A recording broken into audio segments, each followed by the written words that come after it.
Sir, please begin. We are live. Okay. Thank you, sir. Sir, especially I have one request. We have continued session after 12:30 also. Yeah, please don't close session. So we are proceeding same for today's session, paper presentation session. We have two jury. First jury is Professor Dr. Swami Srinivasan Gandhi, sir. Sir currently working as a principal and professor at Institute of Nursing Science, Agartala, Tripura. Sir have so many achievement in field of research, teaching, and various kind of social welfare services. Professor Dr. Srinivasan Gandhi, sir, currently working as a professor cum principal at Institute of Nursing Science, Agartala, Tripura. And sir, also member of National Secretary of HVLTNI, New Delhi. Sir, have a 19-year intensive experience in the field of healthcare. Sir, actively engaged in various social welfare event collaboration with various NGO and hospital and healthcare sector in various part of India. Sir, trained more than 10,000 healthcare uh, professionals in the field of healthcare. Sir, awarded by the various council and medical institute also institution also awarded by the different kind of awards, and sir also awarded by Indian Solidarity Council, New Delhi.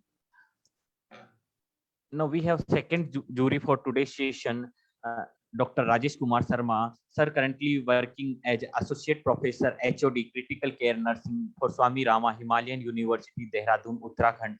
Sir also have a wide experience in field of teachings and research area. Dr. Rajesh Kumar Sharma, sir currently working for Himalayan College of Nursing, Swami Rama Himalayan University, Dehradun as HOD Critical Care Nursing.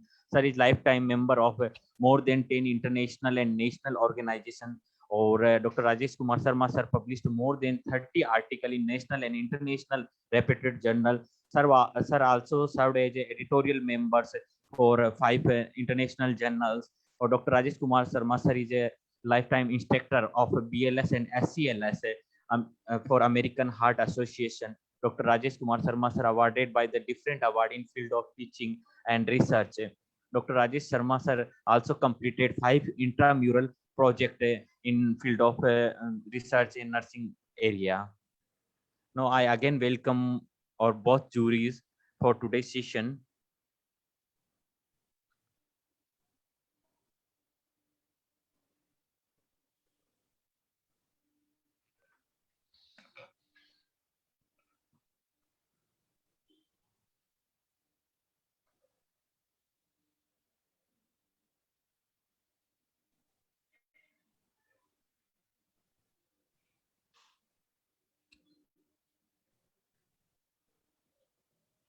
Now we are shortly proceeding for paper presentations.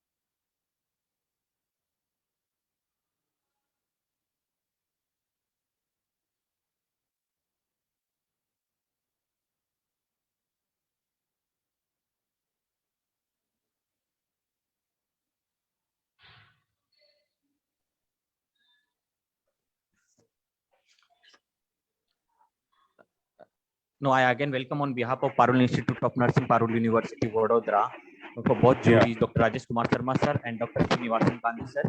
Sir, we may proceed for the presentation session. Yeah. Good morning to all. Able to hear? Yes, sir. Yes, sir. Yes. Okay. Yeah, Dr. Rajesh Sharma sir, we may proceed for start. Yes. Okay, Good morning to everyone, and we can proceed. Good morning to Dr. Srinivasan Gandhi also. Yes. Good morning, sir. Okay, so first of all, I thanks to Parul University, Dr. Ravindra, the principal, and faculty members, and Dr. Devaraj Singh Chauhan, the coordinator for this session. The entire team of Parul University, I must congratulate for the current opt and the current more needy topic like research methodology in nursing. So it is very fruitful for last 5-6 days. This conference has gone. Today we are having the final session with this jury session with that my fellow jury person, Dr. Rajesh Kumar Sharma. I welcome all the participants. I think there are 10 participants are there. Lot numbers are given. So welcome you all, and we can may start this process now. Sir, can you please, Yes. Rajesh Yes, Kumar sir. Sharma, sir? Yes, sir. I Yeah. request to Dr. Rajesh Sharma, sir, please say a few words regarding. Yeah, thank you so much. Good morning, everyone. And first of all, I would like to give my gratitude to Principal Dr. Ravindraji and Dr. Devraj Chauhanji for giving the invitation to us. And since last 5 days, this conference is going on, and I think everybody out of the not in India, but every part of the world, they are getting the real fruit of this conference through joining. And I think I must congratulations to the entire team of Parul Institute of Nursing that they have organized this wonderful conference. Especially now, it is a need of the hours because that many people since last 2 years in the corona. Even though they have many major times we are on online conference we are attending, but still like the way this Parul University is organizing since last 2 years, I'm seeing they are continuously they are organizing and they are giving majority of different type of topics they have organized through their webinars, and fabulous work these people are doing. And I also welcome my senior and my one of my very good friend, Dr. Srinivas Gandhi sir, and it's my privilege to be sharing that my jury chair with you, and it's my great privilege. And I think we can start the session. And so I think the score number is 140. Now I think 10 members are there. So first Yes. the start, how we are randomly we are starting or how We are may going try to present from a sequence serial number according to sequence. possible. Okay, right. Then first serial number E140. Yeah, before proceeding this presentation, just I want to share something rules related to presentation. We have a 10-minute time for each presenter, followed by the discussion also 10-minute times. Or second that need to present your topics and other all discussions, and after the session we just evaluate for best paper also, or best paper presentation, or after that top ranker also awarded by this followed by that session. We have total around 75, more than 75 paper. We have different kind of groups, around 5 to 7 group we are running parallelly for presentations. So in this group we have in each group we have 10 to 15 candidates minimum. So from after the ending of that session, we just declare the best paper presenter and top paper presenters. Okay, so now we are going to start the best presentations with our first candidate, Dr. Mrs. Sweta, code number Econ 140. Sweta Good morning, Angadi. Devraj sir. Yes, sir. Yes, sir. Very good morning, Good morning. sir. Are you ready good for morning. presentation? Yes, sir. Yes, sir. Yeah, Good you morning. may start. Good morning, panelists. Good morning, jury. First of all, I would like to thank the organizers for providing this opportunity to present my research work. Sir, am I audible? Yes. Yeah, Okay. please. Okay, sir.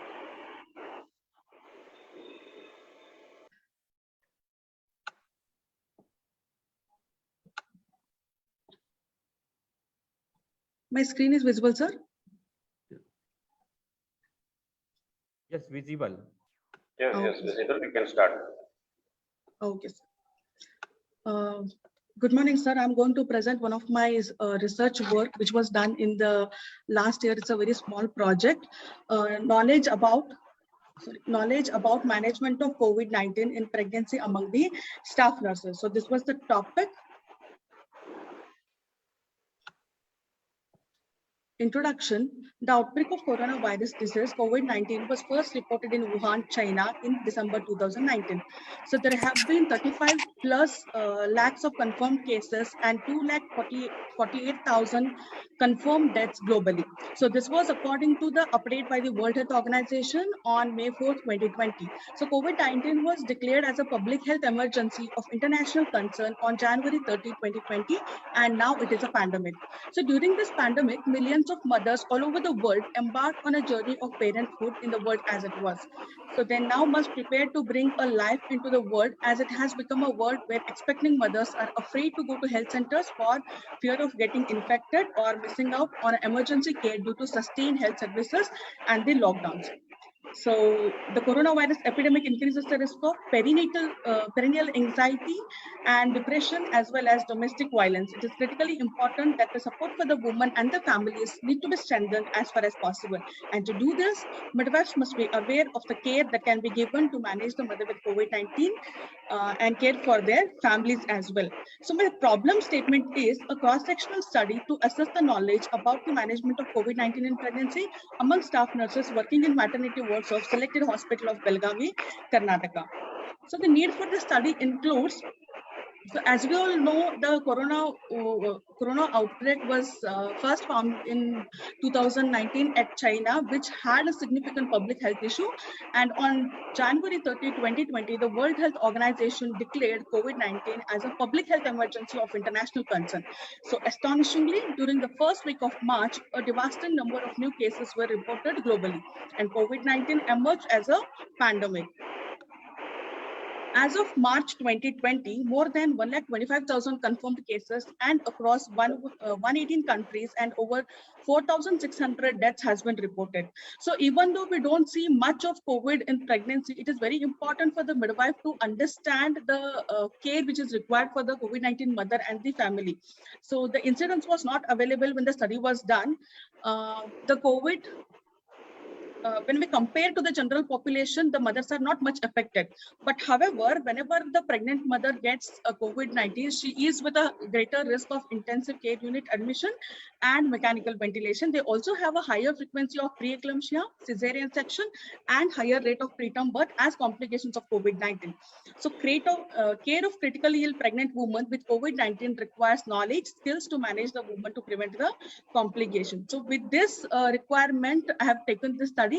So objective of the study was to only assess the knowledge about the management of COVID-19 in pregnancy among the staff nurses working in maternity wards of selected hospital of Belgavi, Karnataka. So around 14 review of literatures pertaining to the knowledge on prevention of COVID-19 among the health workers were included in the study and used as a reference to understand and analyze the present study and to find a proper direction of carrying out the study. So coming to the methodology, the descriptive approach was used, and the research design used was descriptive design. The population included staff nurses working in the maternity wards of KLE's Dr. Prabhakar Kore Charitable Hospital, Belgavi, Karnataka, and samples were staff nurses working in the maternity wards of KLE's Dr. Prabhakar Kore Hospital, Belgavi, Karnataka, and around 65 samples were participated in the survey. So sampling technique, non-probability convenient sampling technique was used. Okay, the tool was structured knowledge questionnaire on management of COVID-19 was prepared by us only, and the method of data collection was done by Google survey forms. So data analysis was done by frequency, percentage, and demographic variables, and in descriptive analysis, mean, mode, and standard deviation was assessed. Coming to the results, distribution of the sample characteristics according to socio-demographic variables of the respondents. So majority of the population will belong to the age group of 20 to 30 years, and majority of them were males comparing to the females, and qualification, around 42% of the people had their post-basic BSc nursing, and about 15% of the population had BSc nursing, and about 37% had completed their GNM course, and only 6% nurses had completed their post-graduation working in nursing. So coming to the year of experience, majority of them had 0 to 5 years of experience working in the maternity ward. So findings on management of COVID-19 in pregnancy among the staff nurses working in maternity wards of KLS Dr. Prabhakar Kore Hospital, Belgavi, Karnataka revealed that majority of the staff nurses, around 52 nurses out of 65, had the average knowledge. About 80% of the nurses had average knowledge, whereas only 12% of the nurses had good knowledge and 5% of the nurses had poor knowledge. So this is a graphical representation showing the knowledge scores of the nurses about the management of COVID-19. The 80% of the people and most of the nurses had average knowledge about the management of COVID-19 in the pregnancy. So coming to the conclusion, the study revealed that the majority of the staff nurses working in the maternity wards of selected hospital of Belgavi, Karnataka had average knowledge regarding the management of COVID-19 in pregnancy. So as the global threat of COVID-19 continues to emerge, it is the time to improve the knowledge among the healthcare persons. However, the further educational interventions are also required to battle the present pandemic situation, because most of the nurses who were providing care for the COVID patients were also getting positive. So it is very important to see into that aspect as well. So occupational health and safety are paramount importance to minimize the risk of transmission to the healthcare personnel and provide optimal care for the patients with COVID-19. It is essential to educate the staff nurses working in the maternity wards regarding the management of COVID-19 in pregnancy and prevention of its transmission. This is very important. So therefore, the study recommended that the effective educational training program should be implemented to ensure the maintenance of appropriate practices during the COVID-19 pandemic, both for the mothers as well as for the nurses.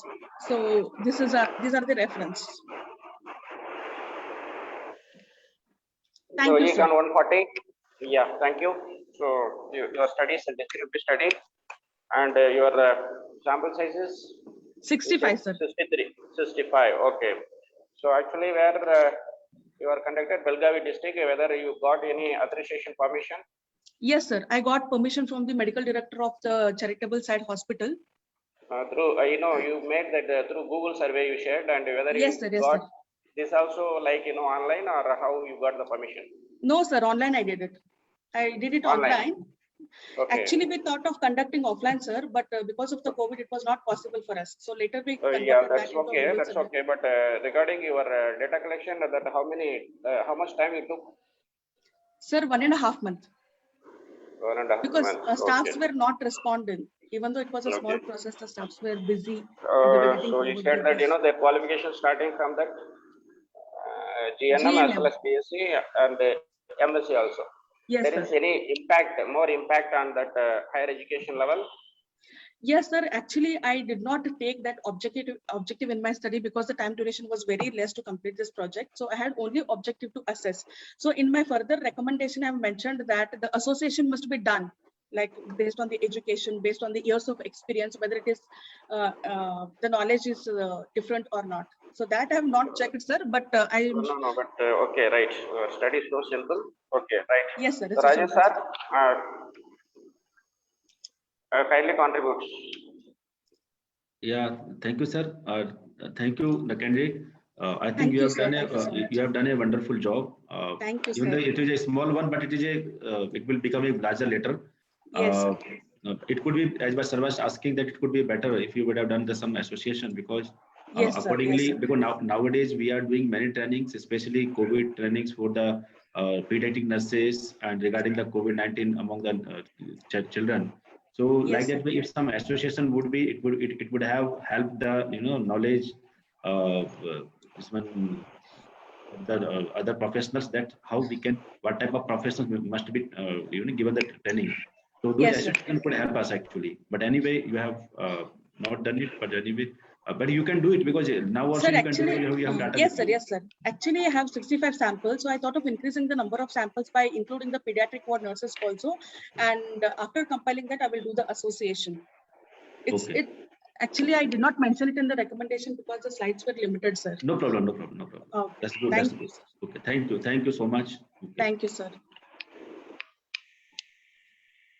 Okay, next presenter, Econ 141.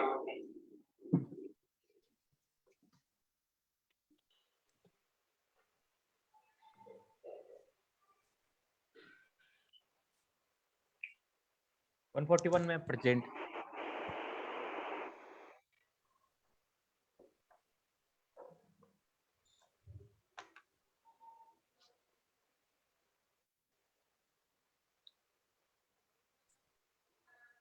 Sir, my screen is visible.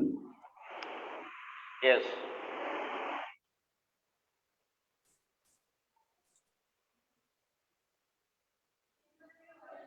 Now is clear, sir? Yes, audible. Yes. Good morning, sir. Good morning. Yeah. So I'm Yes, sir. presenting my paper on impact of reproductive organ cancer awareness campaign on seeking medical help among women of Rahata Taluka, Ahmednagar district, Maharashtra. I have conducted this study under the University of Pravara Institute of Medical Sciences. It is a deemed to be university. Introduction: the cancer is a non-communicable disease. Non-communicable disease kills around 41 million of people, and this is about 71% of deaths worldwide. About 30% of cancer deaths are Please due to start. 5 Please main start the major slide presentations. diet risk, Please high start. body mass index, low fruits, vegetables intake, lack of physical activity, the use of tobacco and alcohol use. According to Globicon 2020, an estimated death rate with the female breast cancers is 19.3 million and almost 10 millions with cancer, cervical cancer. Need of the study: the cancer can occur in any part of the female reproductive system. Excuse me, sir. Sir, your slide is not visible or not. You need to share through the screen share option. Is visible, sir? Visible but not changes. Only first No, slide is showing. yeah. Yeah. Okay. Slide show, you make it. The full screen also.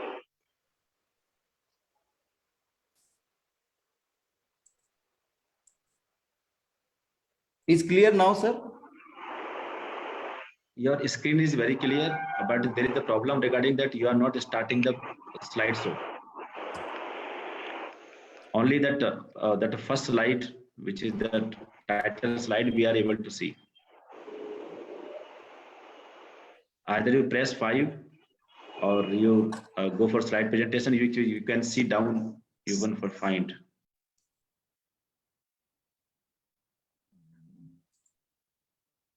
Or at least you select that slide which you are going to present.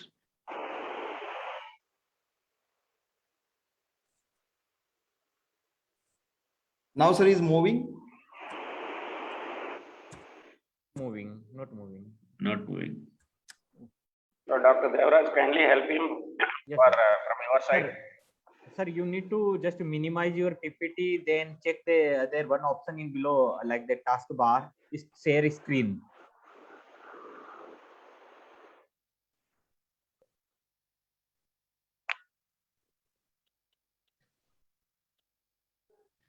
Share screen. Share screen. Yes, visible. Yes. Now it's visible. So now is moving.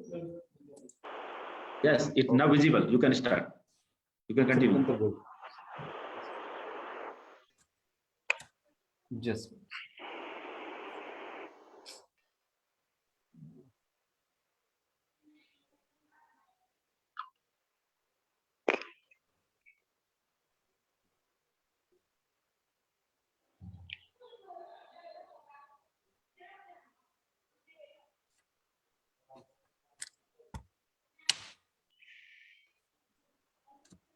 So now is moving, no?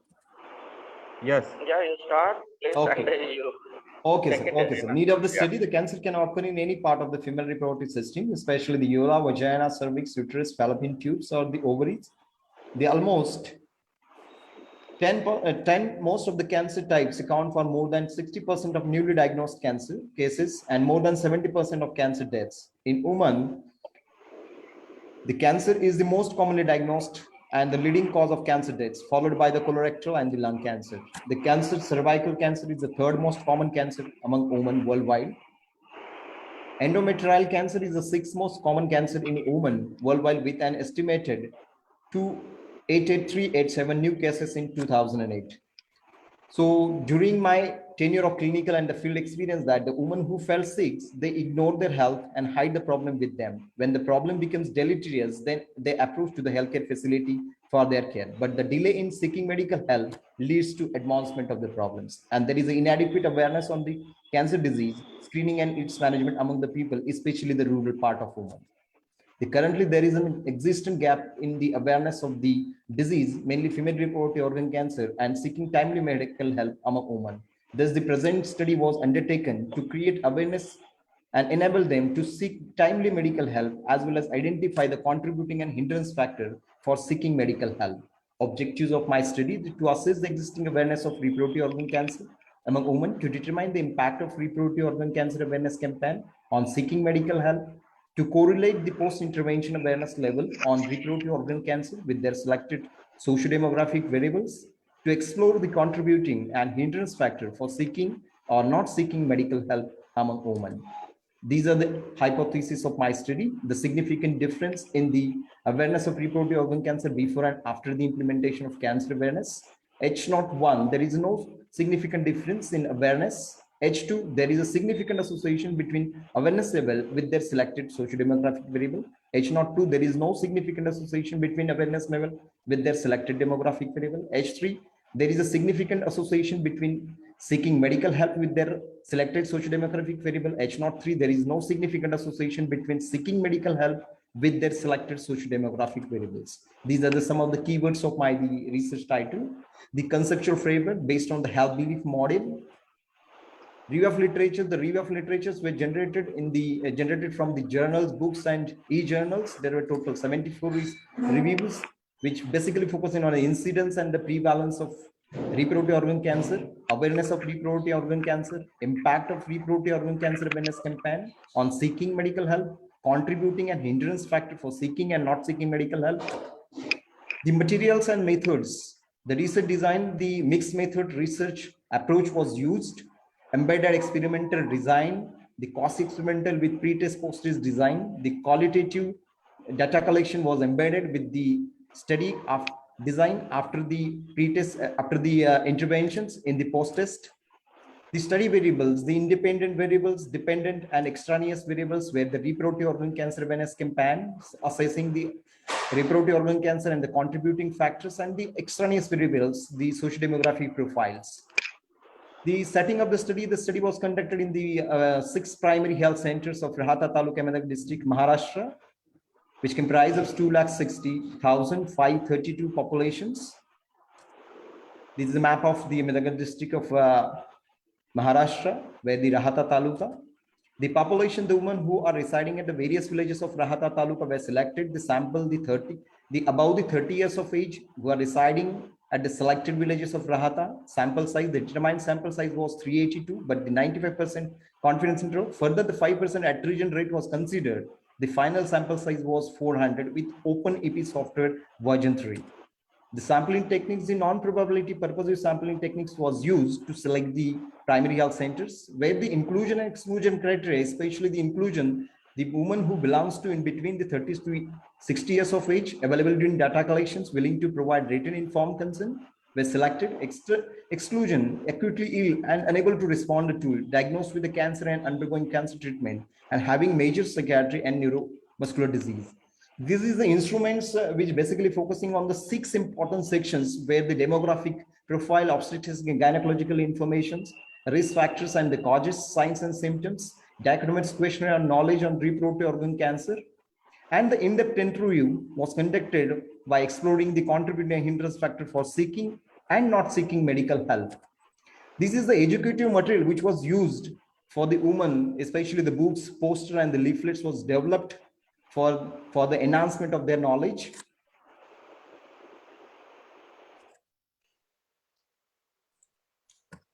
The schedule of awareness campaign program was focused on for 2 hours by focusing 30 to 45 minutes of education on cancer and the reproductive organ cancer. After this, the 45 to 60 minutes, we have exhibited the educative material for the enhancement of knowledge for the women on reproductive organ cancer. After this, 10 to 15 minutes, we have distributed the educative materials, the booklets on the basic information of reproductive organ cancer, leaflets on warning signs of cancer, and poster on prevention of cancer. The validity, the 19 experts validated the educative material as well as the tool. The reliability was 0.91. The pilot study was conducted in July and August 2018 for 40 women, where we found that the tool and the method was feasible to proceed for the main study. The changes were made after the pilot study in the section 3. The data collection procedure, the ethical consent was obtained from the Pravara Institute of Medical Sciences, from the Research and the Ethics Committee. The written permission was obtained from the Taluka Medical Officer and the Block Development Officer of Rata Taluka. And the written consent was obtained from the all participants. The pretest, the study was explained to the woman. The written informed consent was obtained. The responses were collected with the help of developed and approved research and recorded simultaneously. The intervention was carried out with the help of exhibitions, and the educative materials for next 2 hours. The posters, after 1 month of cancer awareness campaign, the assessment of awareness of reproductive organ cancer was carried out with the help of semi-structured interview, identification of contributing factors for seeking and hindrance factor for not seeking medical help. The qualitative data was assessed with the help of in-depth interview. The plan for data analysis, the descriptive statistics, frequency percentage, mean standard deviation, inference statistics, t-test, and the correlation coefficient test. The qualitative data, thematic content analysis was done to generate the themes, and the health seeking behavior model was developed. The results comprise of the 10 sections. First section, the description baseline data, where we found that the woman who belongs to below the 35 years of age is 41.75%. Educational qualification, secondary education is the maximum, that is 34%. 81.70% of women has a Hindu religion. 50.75% women belong to nuclear type of family. 80.75% women were married. 38.25% women was homemaker, where 41% of women had a monthly income of rupees 9,249 to 13,873. The section 3 description of obstetrics and gynecology information, where the age of menarche we found that attained at the age of 15 years. Age of marriage is 19 to 25 years of age, that's a 62.75%, with a majority 58% of women conceived at the age of 19 to 25 years. The number of living children were more than half, 51.75% women had 2 children. Instead of breastfeeding, 55.5% of women breastfed their babies for more than 1 year of time. Age of menopause, the 19.7% of women attain menopause at the age of less than 45 years. The section 3 description of risk factors of reproductive organ cancer, where the maximum source of information is that is 39.25 from television and radio. The risk factors and the causes for having the reproductive cancer, where we found that 9.25% of women having the problem of use of tobacco and alcohol is followed by, that's 8.75% use of contraceptions. Where the other things is that's a use of hormonal replacement therapy, that's 7.5%. These are some of the dietary risk factors, where the mixed type of diet, which is followed by 72.25% of women use the less fruits and vegetables in their diets. It's ultimately the contributing factors for the reproductive organ cancer. The section 3, the description of signs and symptoms of reproductive organ cancer, where we found that in the ovarian cancer, the 60% of women complaints about the lower back pain, where in uterine cancer, we found that 22.75% is a pelvic pain. In cervical cancer, we found 8.75% unexpected weight loss.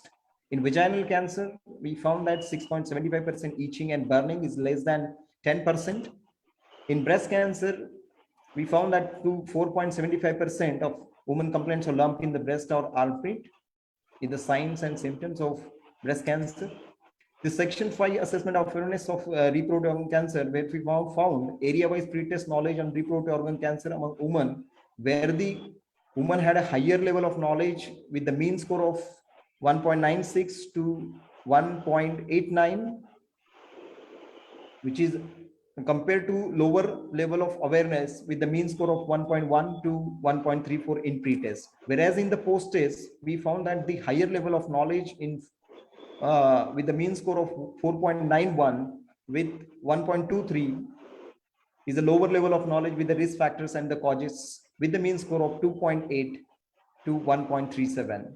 The section 6 finding related effects of awareness program on awareness of reproductive organ cancer, where the pretest knowledge pre-test mean score was lower than the post-test, where we found that the t-value is a 32.61, where the is significant at the level of 0.001.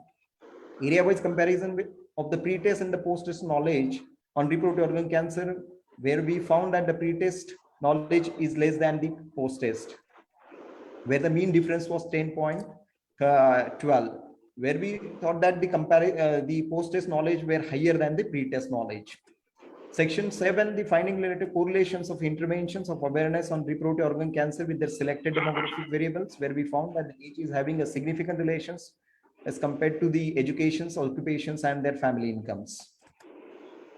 The findings related to contributing factors for seeking medical help, where the most of the women got the medical help, that's a 77%. And this is the picture's place of seeking medical help in the Pravararu Hospital, rural hospital, primary health centers, and private clinics, where we found that the maximum, that is 4.22%, were women diagnosed with the ovarian cancer, which is followed by 3.25 cervical cancer. This is the 9th section, where the findings related to contributing factors. These are some of the contributing factors, where we found that the 84%, the family support and helps, they seek medical help, which is followed by 77% for availability of treatment in the hospital. The factors for the hindrance, we found that the 54% of the women had a poor economic status, so because of that they could not seek the medical help, which is followed by 52% workload and the family commitment. So based on these contributing and hindrance factors, we developed the theme that is on the, which is focusing on the lack of awareness on screening and treatment, economic status, human behavior, healthcare facility, impact of reproductive organ cancer. And this is the model which was developed by us.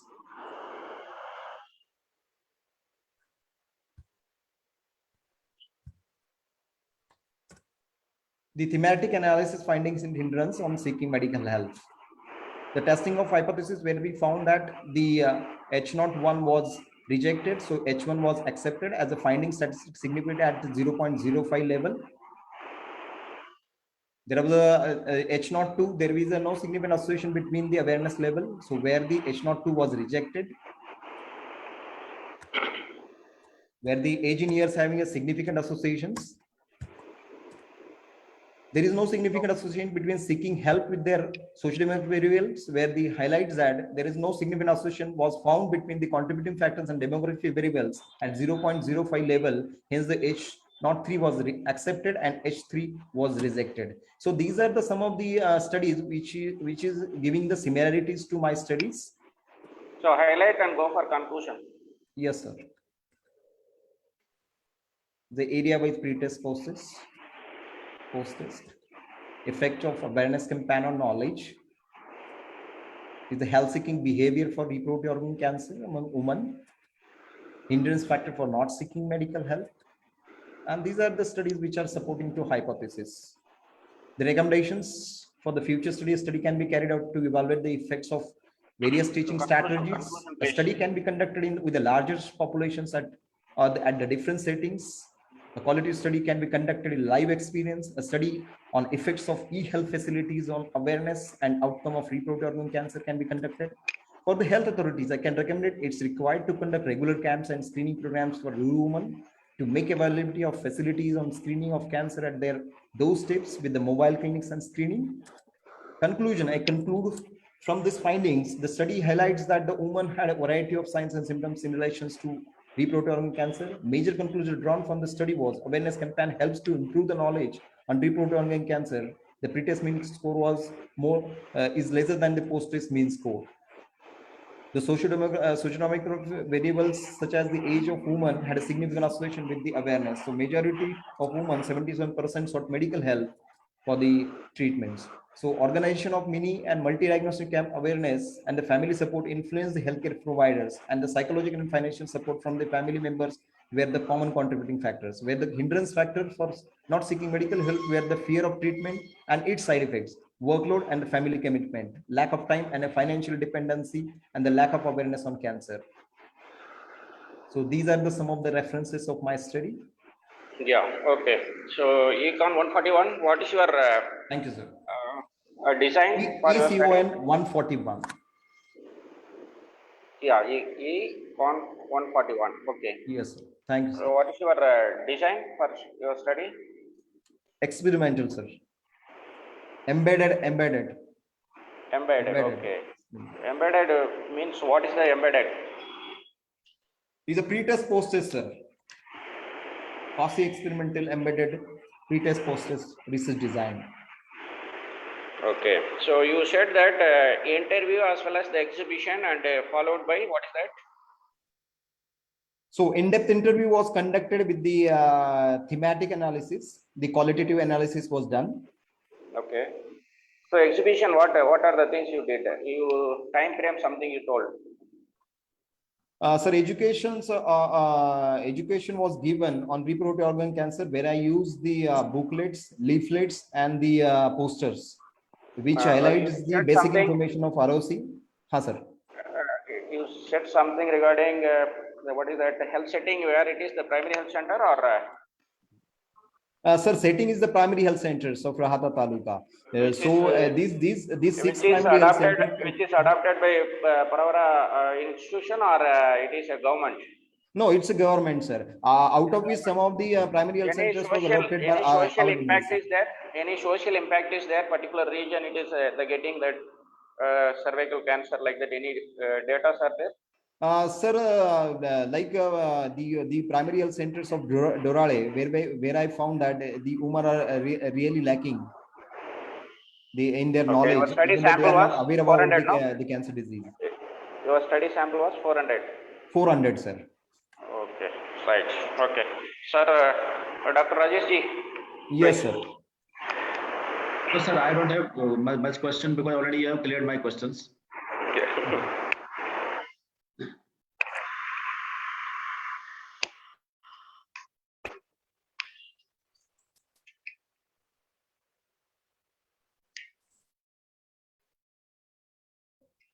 Yeah, one Thank for you, one. sir. Yeah, please stop your screen sharing. Okay, now we proceed for next paper code 142. Econ 142. Is there?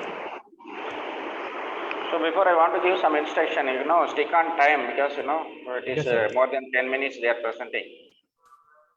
So presenter must keep the time bound. Paper code Econ 142. Muthum Lakshmi Devi. I think she is not here right now. Now we Okay. proceed for next 143. Hello, good morning, sir. Good morning. You may start. Just give me a minute because there is some little bit technical issue I'm trying.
Is your slide visible? Proceed.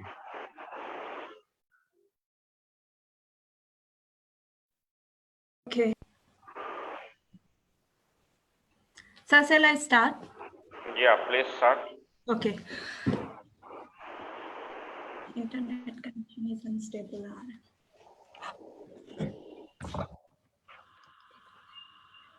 Okay. A very good morning to one and all, respected the jury member and all the presentee who are present over here and the delegates. And last but not the least, I would like to acknowledge all the organizing team member of Parul University, especially the Parul Institute of Nursing for such a wonderful international conference and giving us a platform for presenting a scientific paper presentation. So today, the paper code which I have is a 142, and the title of my study is Negative Repercussions Among the Family Caregivers of Schizophrenia, Making Sense of Caregivers' Burden, a Systematic Review.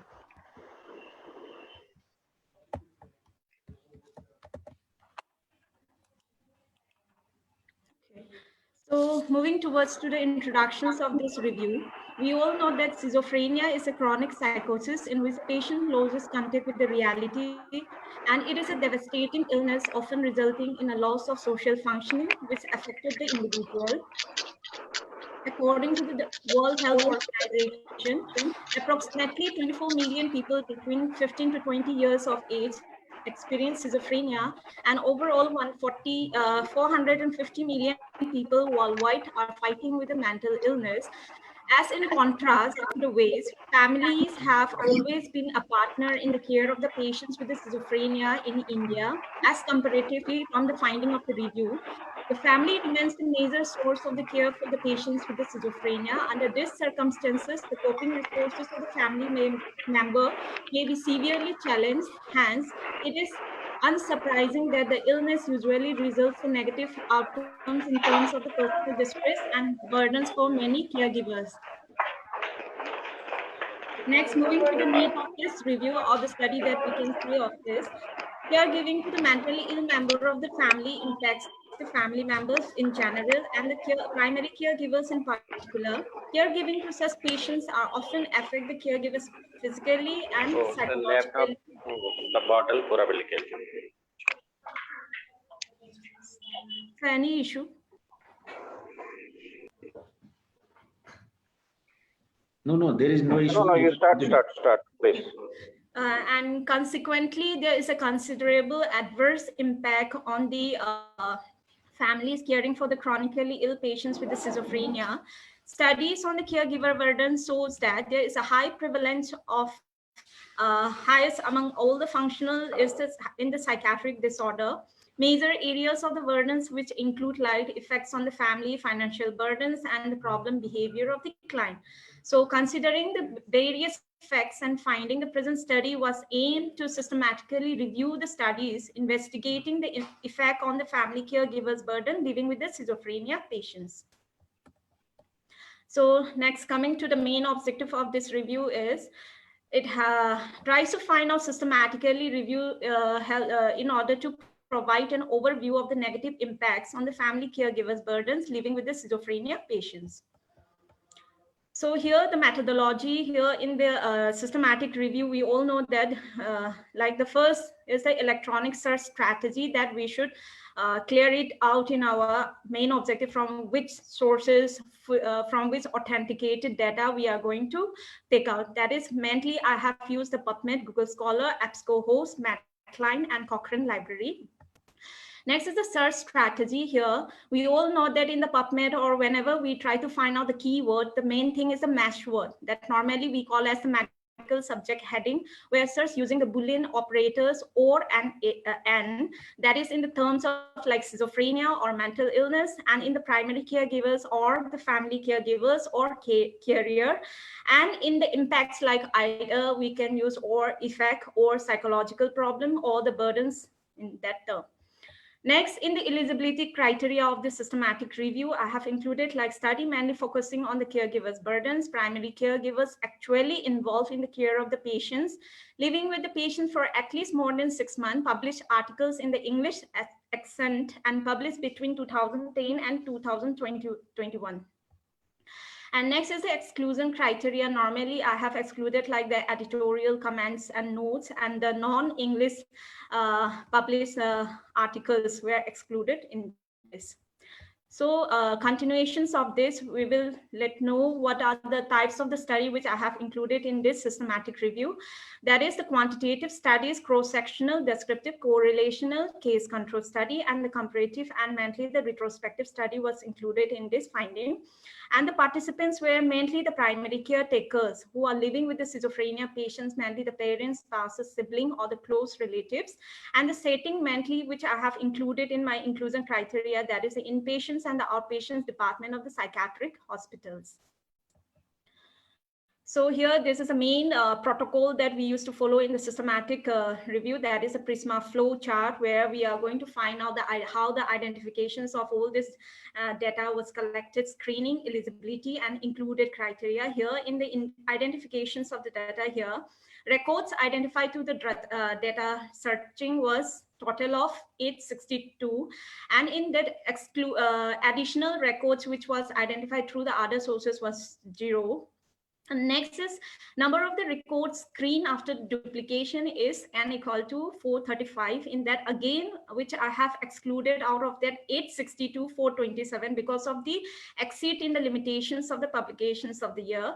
Next, in the screening, record screen was of total 107. And again, in that record excluded total is 323 because of the articles excluded because they don't match with the study criteria. Again, the full text article assessed by the eligibility, that is total of 44, and the full text article excluded due to irrelevant content, which are not like a commentary type or which is not at all authenticated, or the website which I have given, that is n equal to 63. And finally, the studies which included in the synthesis is n equal to 21, that is rest of the articles were not similar to the study. So the study is not included in the synthesis is 23. Here, I would like to highlight here, again, I have a complete articles of the 21, but in my in the presentation here, I'm going to highlight only 7. So the literature finding of this, the first, as per the distributions of the column which I have done here, the author, here, country. The first one is Stanley is.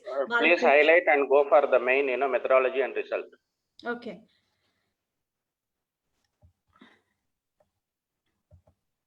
So this is a total, what are the findings which I have already included here. So only the main finding which I'm going to highlight here. The first one, the study which has been done by the Stanley is Balakrishnan and the Alan Govan as in the year 2017, which was conducted in India, Tanjavur. The findings shows that there is a high perseverance and there is again the patient's characteristic like the age, gender, symptoms, and other did not influence the burden of the caregiver, while there is and negative symptoms with the other illness were correlated with that. And next, the study which has been conducted by the Gupta et al. In the year 2014 in Jodhpur, India. Again, here they have highlighted the findings of the study showed that 80% of the caregiver have the experience moderate level of the burden, and a strong negative correlations was found between the burden and the psychological well-being, thus showing the higher level of the burden in the caregiver resulted in the poor psychological well-being. Next, again, in the third review, that is the Hajabi A, Nasarvak M, and the Menoleti A in the year 2019, which was conducted in Iran. The finding of the study, again, here shows same thing, that the primary caregivers was at a higher level of burden, and based on the results, some demographic factors of the primary caregiver patients and the family significantly affected the burden experienced by primary caregiver. Next, again, Ashan and et al. In the year 2018, the study was conducted in Pakistan. Then the findings of that again shows that informal caregiver of schizophrenia have a greater depression and poor psychological well-being in comparison to the non-caregiver control. Next, moving to the fifth, that is the Samsai F and the Cheragi F and the Basirian is 2015. Again, the study was conducted in Iran. The findings shows that 94 out of the 2 to 5 caregivers had reported a moderate burden, and 61 out of 2 to 5 had a reported severe burden. So the results of this again highlight that the schizophrenia experience a significant amount of the burdens among the caregiver. Next, again in the sixth, which again the study which has been done in the Nepal by Singh PM and the Prajapati A in the 2012. The findings of the study shows that the most burdens were in the area of finance and family dynamics, and overall burdens was moderate. So this is again the last which I have included in the review. That is the Nazi RS et al. 2010, which was conducted in the Pakistan. The findings again shows the caregiver of the patients with the psychiatric illness have a significant high level of depression and anxiety, and the significant gender differences were also observed. And the caregivers of the patients carrying the diagnosis of the schizophrenia have a higher level of depression as compared to the caregiver of depression and substance abuse. So the main summary from this finding I can highlight is that analysis of all the 7 out of that 21, it suggested that the family members of the individual with the schizophrenia face a series of traumatic situations during the course of the illness. Negative impacts identified were traumatic experiences, loss of expectations of the life and health, lack of the personal and social resources, uncertainty and unpredictability, family disruption, conflict in the interpersonal relationship, difficulty in understanding and stigma, and heredity. And the caregivers of schizophrenia patients are at the high risk of developing the poor psychological well-being and depression at the same time. So the critics of from this, I can find out the strength from my systematic review here. The article says was only carried out on a significant problem, and the review could find out the various impacts of the caregivers schizophrenia patients. Again, in the weakness, the first one is only 21 research study were included for the data synthesis due to the limitation. Again, the article is mainly confined to the English accent only. And lastly, the meta-analysis was not done for this review. So from the finding, the recommendations which I have given is like more research studies should be carried out based on the effective coping strategies and the psychological support in the form of the counseling or group therapy. Primary caregivers are in need of the health protection and psychological support. Effective intervention strategies to enhance the resilience and reduce the risks of the burdens among the caregivers of schizophrenia are in need. And finally, regular screening of the health status of the family members involved in caregiving should be routinely assessed to enhance their health-related quality life. So coming finally to the conclusion, the finding emphasize the different types of the burdens that the caregiver experience and their need that require a range of responses, such as the educational training on effective coping strategies and psychological support in the form of counseling or group therapy. The study highlights the voice of the caregivers and their message to the public in order to correct the misconceptions surrounding the mental disorder and those associated with them.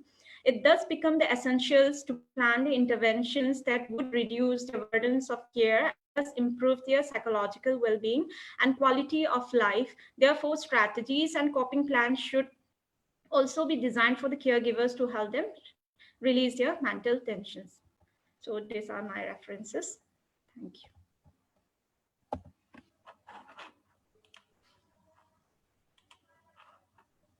Thank you. Yeah, Econ 142. So you said that counseling as well as the group therapy. Any other therapy has followed this for a schizophrenic patient, for patient with the family members?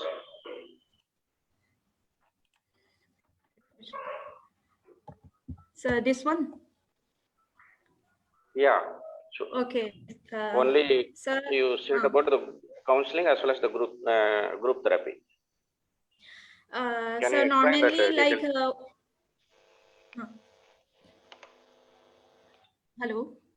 Yeah, please. So I'm unable to pardon what you were asking. Just repeat it. See, you said that counseling plus the group therapy, no? You detailing what are the steps you followed. Okay, so sir, this is the recommendations which are from my systematic review, whether the further study can be carried out on the Indian scenario, because whenever I have went through this total, like the full articles which I have been accessed, maximum they have shown that, okay, there's a schizophrenia, there is a difficulty in the coping strategies, and we know the patients are the patients which they have a poor insight and all, but at the same time, person who has been dealing in taking care of the patients, that is mainly the caretaker, we call it as a primary caretaker. As from the study, main recommendation, various study, they have said this thing should be carried out. Main focus is that when we do in the group psychoeducation, yeah, when we give a term like group therapy, it helps them to mingle it together and share their things. What are the difficulty they face. At the same time, what are the strategies they can build up, or in order to make them as building of the resilience in the further taking care of the patient. So this is my one of the thing which I have highlighted here as Okay. from the nursing part. Right. So Rajesh ji, please. Yeah, you have included many databases, and this one I was just wanted to know that you have just highlighted four or five. Did you use the Cochrane or any other one except this your PubMed and Visual? Because majority of the many studies which is done in India, especially by the nurses, they are not getting published in this type of such databases. So Yes. for that, any Indian databases have you used? Yes, two Indian database. That is the first number one and number two. I have included at the priority wise. I have got that the full text article. And other thing, like when I went to the Cochrane and all, they are asking for the payment, which is not possible for me. So actually, that's why I got a full article in that too. And one more is there, which I have not shown here. Total 21. I have a full text article in the 3 Indian scenario study. I have got it. Okay. Okay. Thank you. Thank you, sir.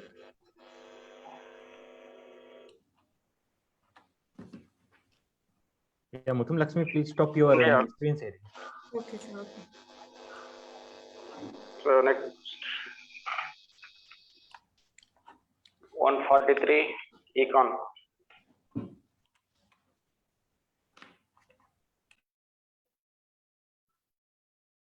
Econ 143, Namrata.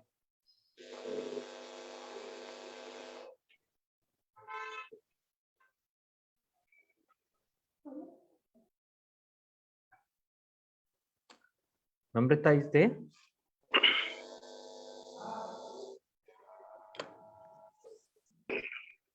If you are available, then unmute. You're not getting voice.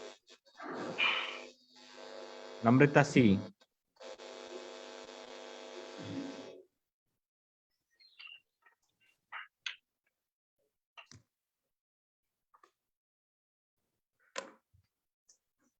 Sir, we can call for next person. Presenter. Yeah, please. Okay. Next 144. Yes, sir. Good morning, sir. So please Am I time audible? bound because already 1 hour over. So we are given each presenter for 10 minutes, more than 10 minutes also somebody is taking.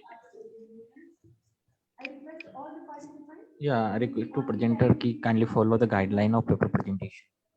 Otherwise, they are simply losing their marks.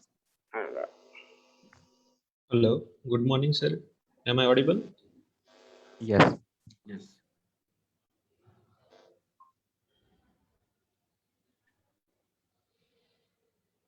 Okay.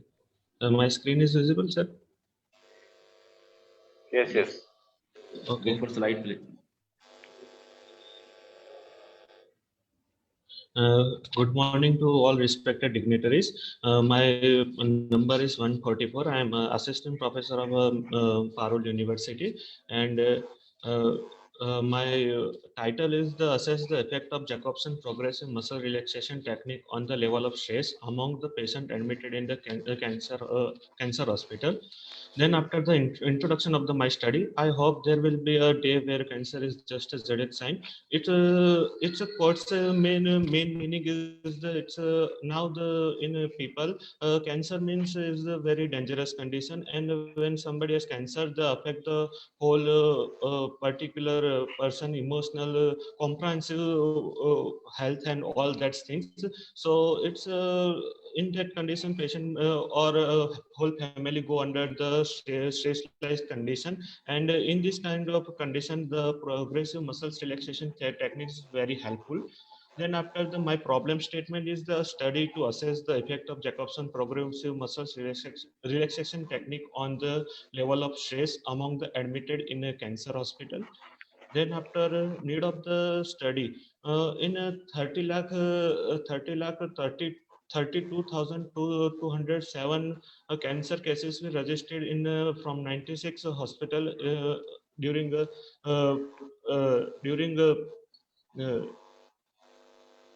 sorry during the particular 2012 to 2019, and it is the Indian Council of Medical Research data, and it is the astonishing reality. Hospital in the hospital like a stressful condition during the cancer treatment. Then after the objectives of my study is the assess the level of stress among the patient admitted in cancer hospital. Second objective is evaluate the effect of Jacobson progressive muscle relaxation technique, the level of stress among the patient admitted in cancer hospital. And the last objective is to find out the association between the pre-test level and the selective demographic variables. Then after the keywords of the my study is what is the Jacobson progressive muscle relaxation therapy. It is the therapy in the particular tighten and relaxing the specific muscles group in a sequence wise. Then after the stress means in the research study the patient who have cancer and find out the emotional, social and related treatment with the trigger and the physical and physiological problem in the response. Then a patient, it refers to the person suffering from the cancer and admitted in the hospital and receiving the oncological treatment. Then after the research methodology, my research approach is the quantitative evaluative research approach. Research design is one group, pre-test, post-test design.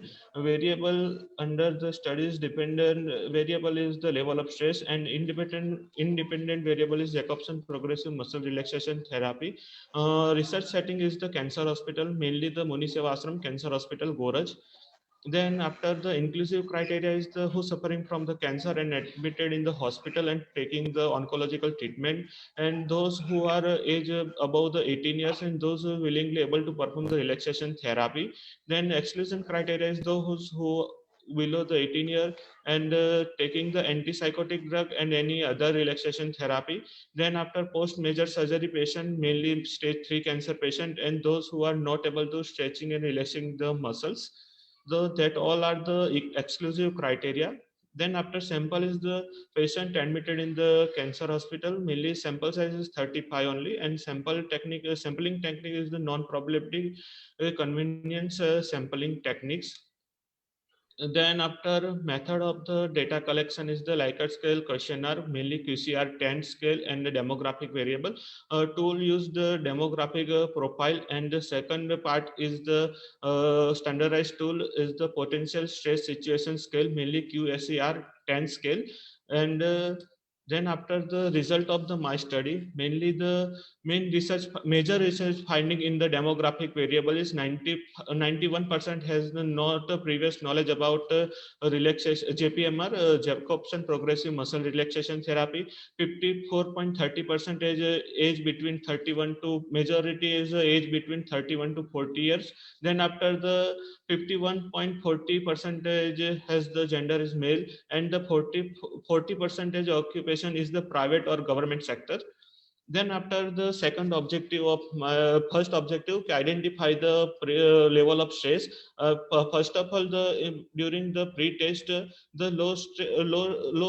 there is no having any low stress level. Then after 8.6% has the moderate stress level. Then after 74.3% has the high stress level, and 17.1% is the very high stress level.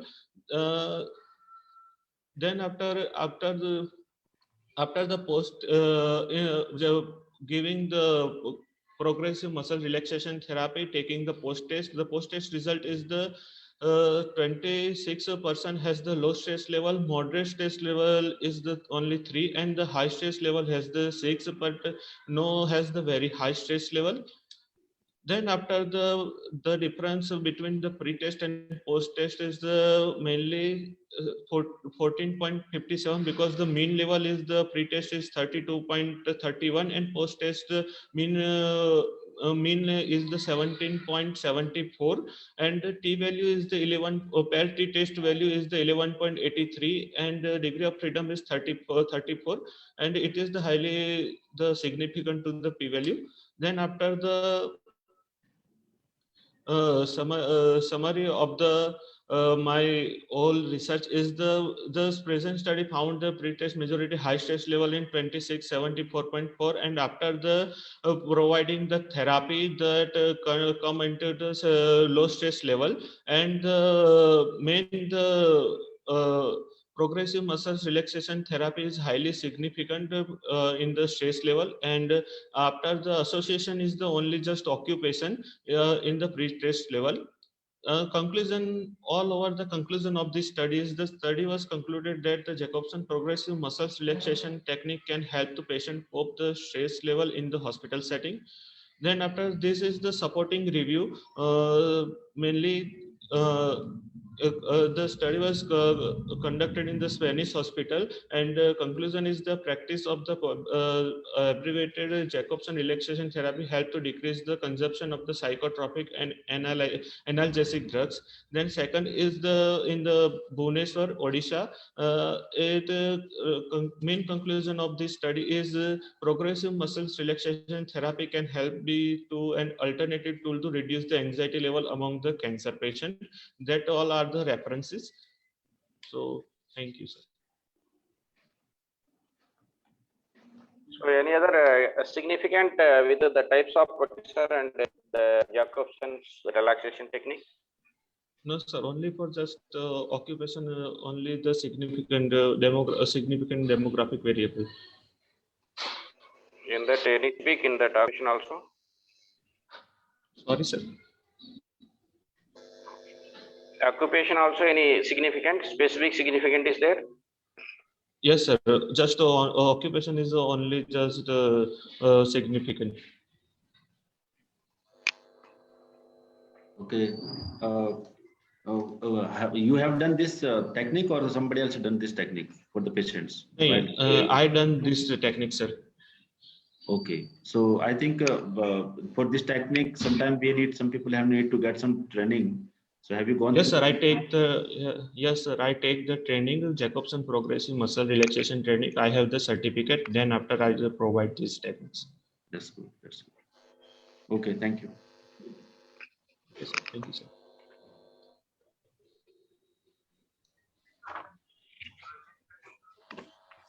Now we proceed for 145, paper code 145. Last presenter is 143 or 144?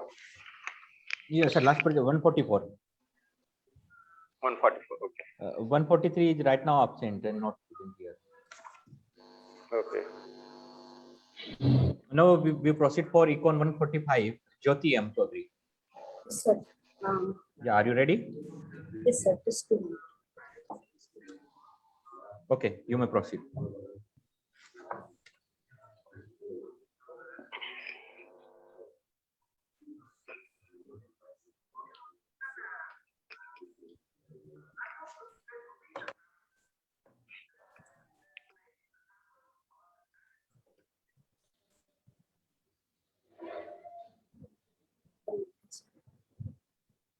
Sir, are you able to see my screen?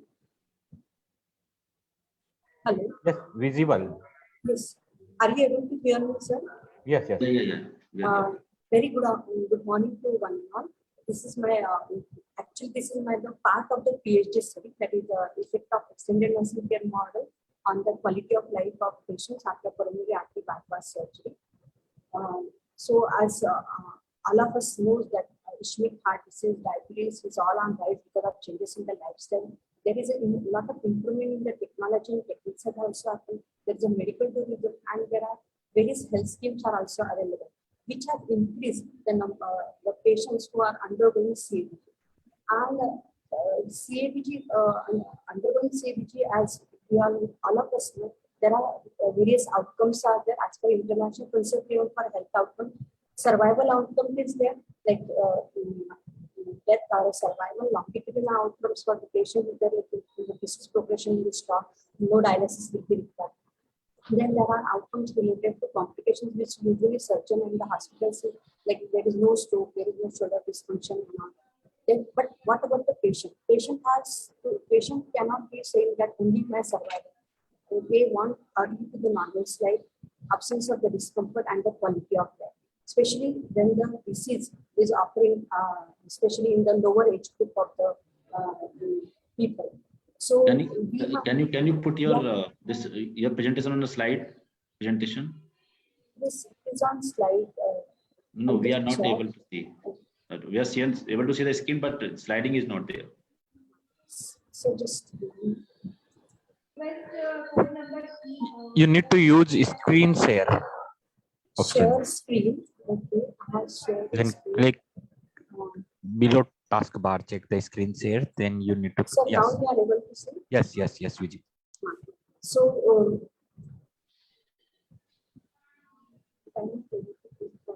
Yeah, now it's okay. You can continue. sir, I'm not able to move forward or backward. Yes. So a lot of studies we have identified, and it is my personal experience with my patient and my own family members, that they face various physical, psychological, emotional, functional ability related problems. And there are various studies have also done, but these studies are mainly done in the outside India, where we are talking about home-based or hospital-based cardiac rehabilitation, nurse-led cardiac rehabilitation program, telephonic intervention.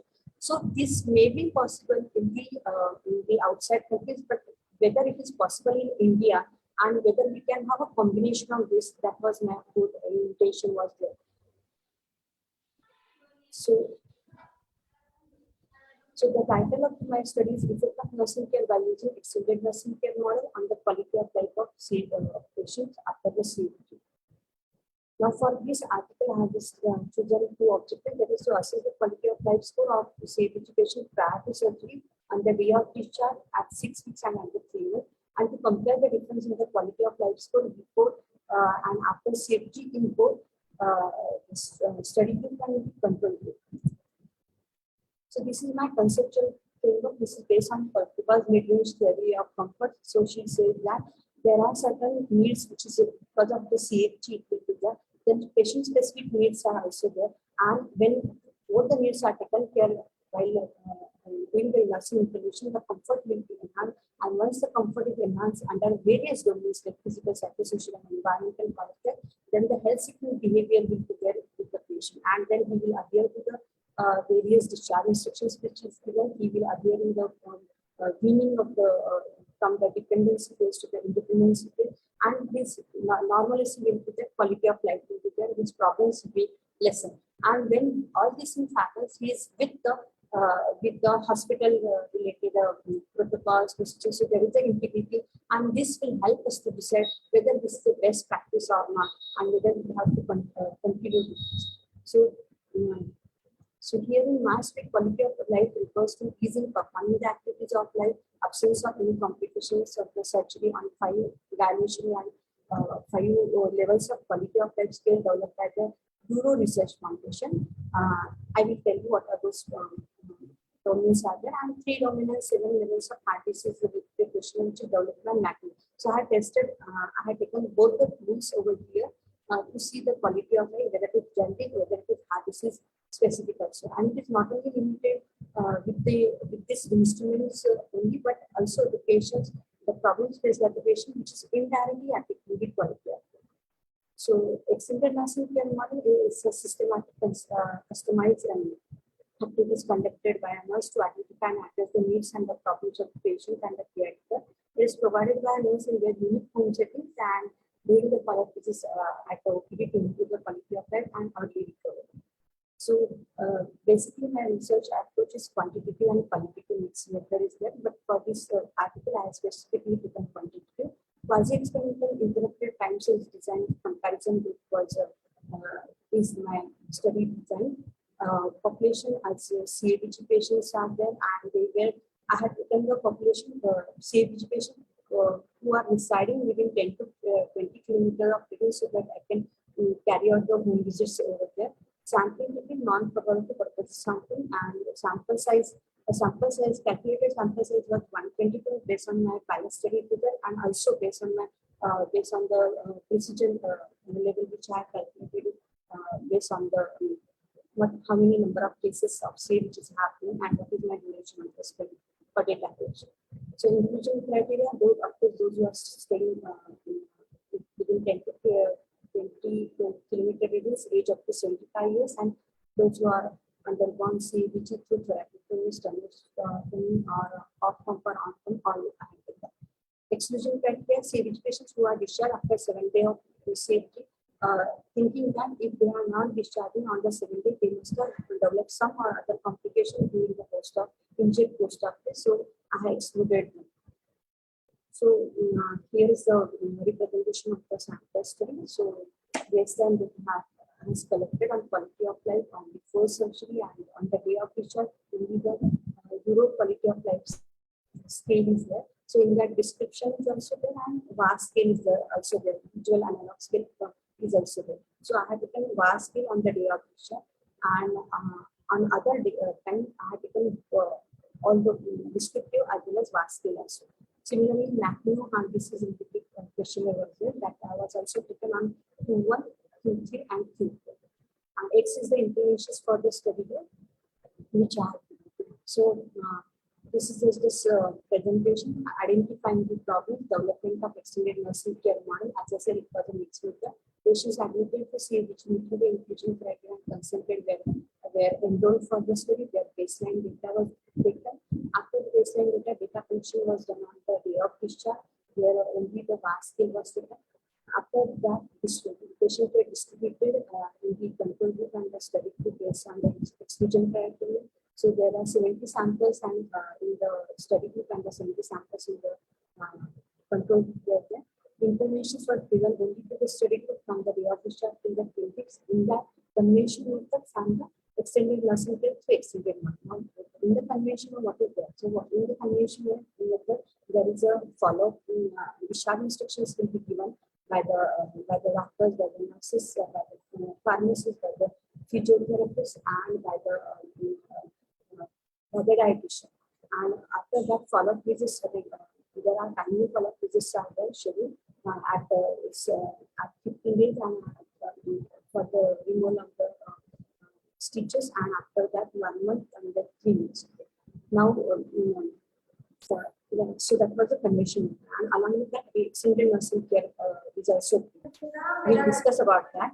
Time data was collected on the post of 6 weeks, and then at 12 weeks, and data analysis and research reporting was done.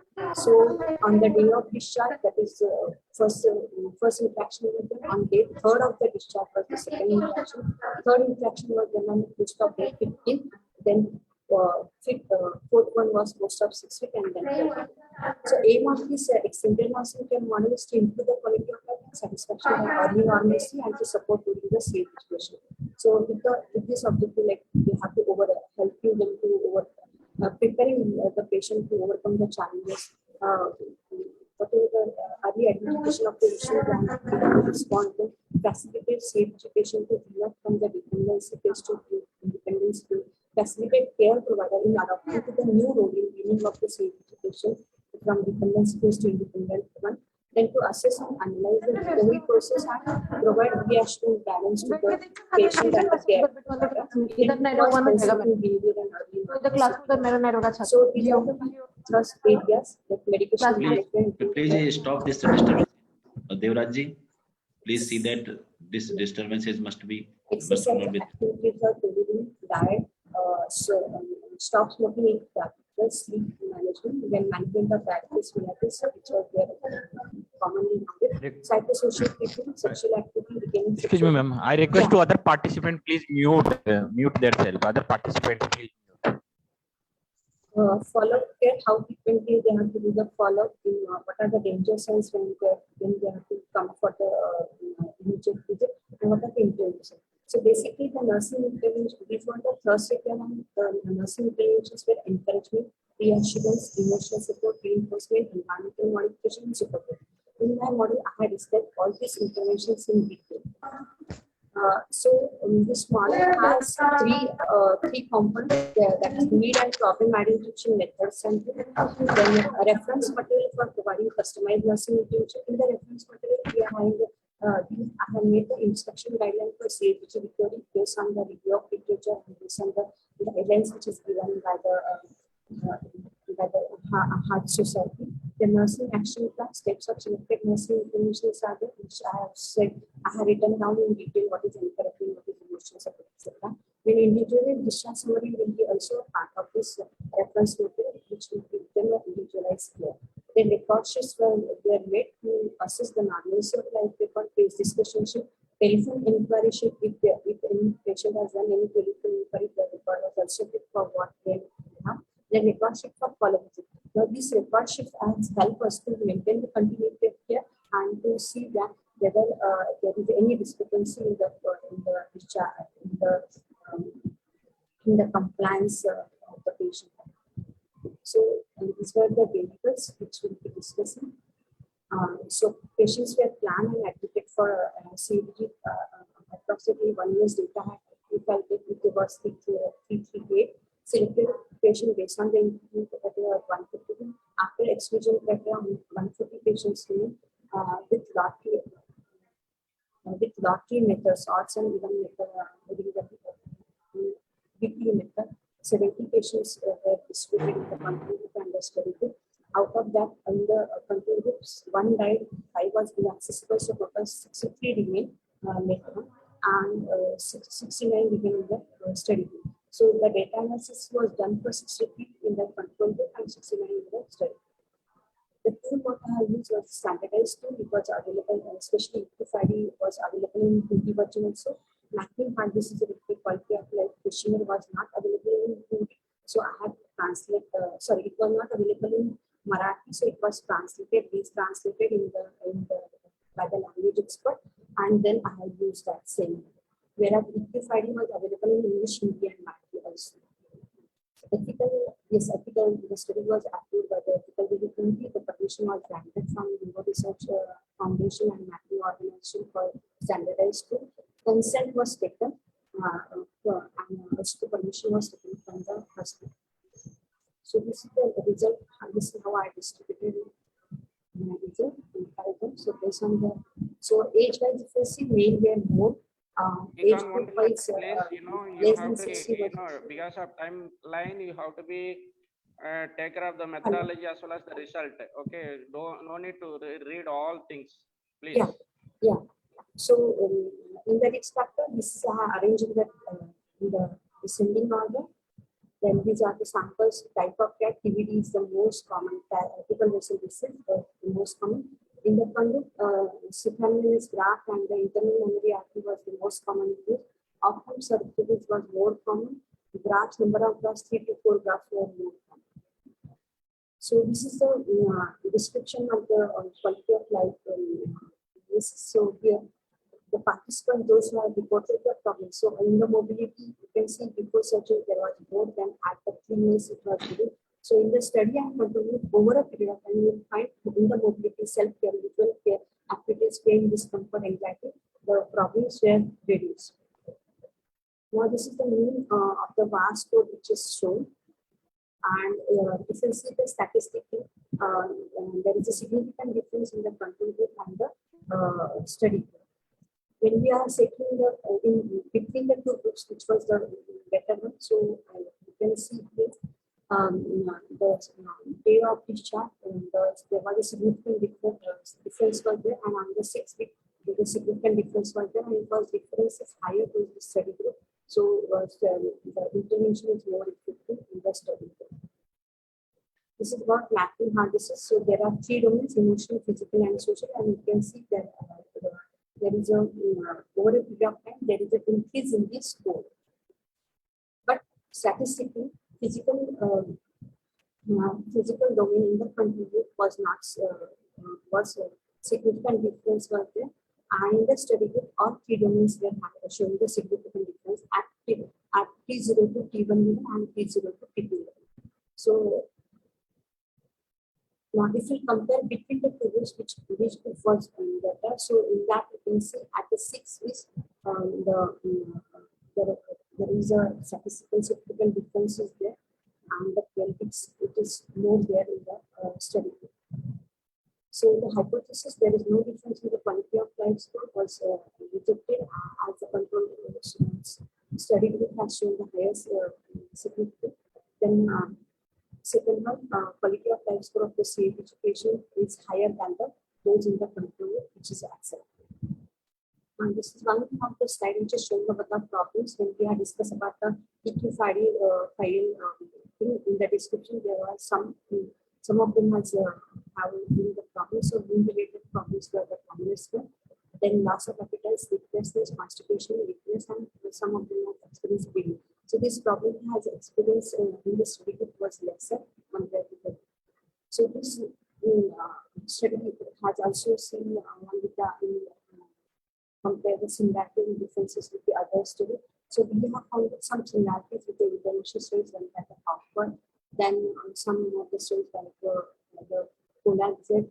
We have some other studies where we have seen the differences. At least the P1 interval in the previous study is higher than the Harvard study. And then non-international studies are also there. Now, this mapping hardness is related to the quality of efficiency. This reiterates that the need of positive statement by someone credible and competent that were met through encouragement, reaction, emotional support is correcting the study, also the functioning of the serious patient, which is also experienced, which is also shared by the Akbari and Sel and Derek study. So in conclusion, the study has demonstrated the extended nursing care model has remarkably improved the quality of life of the CVG patient, which helped to bridge the gap between the hospital and the early non-hospital life. So these are the implications like nurse, senior nursing care model has a scope for nurse as an independent nurse practitioner who can excel in the various interventions and she can do a good job. Then we can achieve the quality indicators, which is usually a main task of the nurse administrator. So by using this model, we can help in reducing this quality, maintaining this quality. Then for the hospital administration, this can be a best. This is the best policy to adopt, and then we can get this, and we can add this in the package of the services also. Then for the community placement practice, usually the hospital has community social responsibility, so they can adapt the areas and in that they can work in the prevention of non-communicable diseases, especially the heart disease and early detection. So this model also gives a scope. Ma'am, excuse me, yeah. ma'am. Sorry Yes. to interrupt you. We already shared the guidelines regarding the presentation only, introduction, objective, Yes. and methodology and Yes. this result Sir, only. over. So another implication we are never asking. We have already time limit, or you already So, cross the time limit. Please, ma'am, try to conclude Sir. within the 1 minute. yeah. So recommendations are association with the practice of certification and quality of life in lab sample can be studied. For practice study to determine cost effectiveness of 4 letters like intense discharge training with telephone quantitative giving and information made or using extended nursing care model can be done. Extended narrative reliability of this model can be done by utilizing this model by other nurses in public and private hospitals. Long-term effects of this model can be checked with the lifestyle modification and if measurement of effectiveness of senior nursing care on care burden of care can be tested. So these are my references. Yeah, you tell that any significant in that activities of daily living and in your intervention, please. Hello, pardon, sir. Yeah, hello. ADL and your significant Yes, with sir. your intervention. Sir, sir, in the ADL mobility related things are also there, and self-care activities are also there. Like usual self-care activities like dressing, bathing, grooming related elimination, meeting elimination needs, etc. So for that I have used bathroom next thing, but at present in this article I have not used that object to show. That's why I have not presented over here. Otherwise, it was also there was a significant difference in the activities of relating score which is taken on the basis of bathroom. Okay. And how this model has helped for improving the physical activities of the because in this model the nurse is going, she's preparing them on the day of discharge, she's preparing them to foresee what are the problems will be there she's taking the data of the home setting arrangement also. So she's helping the relatives and the All right, patient. okay. And then there is a observation any visits are questions? also. Okay, my question is that Yeah. that interventions after that discharge, Yeah. nurses who went to their home and they have made some changes in their behavior and given some care. So it was voluntary basis or it was paid basis? How you have make it? Yeah, it was voluntary basis, sir. Like researcher has only paid, Okay. but actually, Okay. my I got voluntary basis. I want to ask you another question that the nurses who have gone to serve them there, they were the same nurses who were giving care in the hospital or different? no, sir. It was a researcher. Myself was the researcher. Okay. They were not involved because you require Okay. little bit more training in this aspect. So Okay, they were not. so these nurses were trained by you to deliver the care, extended nursing care. Sir, extended nursing care is given by me itself. Okay, by And you. I had taken I had done a lot of research work and little bit more confidence and skills I had developed so that I can carry out this. So how much time it took or completed to complete this process to you in the all interventions? Sir, usually one visit usually takes 45 minutes, sir. On an average, 45 minutes you will be required to see the patient's condition, to interact with the relatives and with the patient, to identify the problems and to give some interventions in the form of. Okay, madam. Yes. Okay, one thing I want to say, not only you to everyone, some majority of people are presenting very wonderful studies. So I request you to all the participants, please do not show everything to us because this is time bounded presentations and everything we cannot understand within 10 minutes because some people are presenting their PhD studies, some people are presenting their some projected studies. So please conclude, timeline. You have to follow timeline. Your content should be very shortened, not too long. And so please be specific, so we can understand. Otherwise, it will be simply loss of the time and loss of the, because you are presenting wonderful studies, all of everyone. And simply you people may lose the marks actually, because this is not only the presentation, we are also rating you guys that how you wonderfully are presenting and everything. So I know that everyone is aware with the that evaluation performa also. So please be stick with that. Yes. Thank you. Next, Econ 146, please.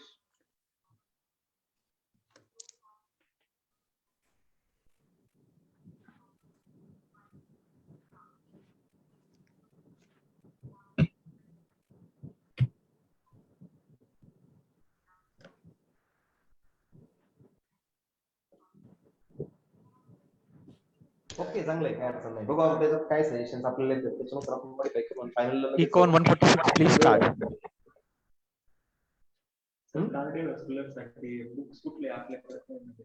एक शेट्टीचं एक पुस्तक आहे.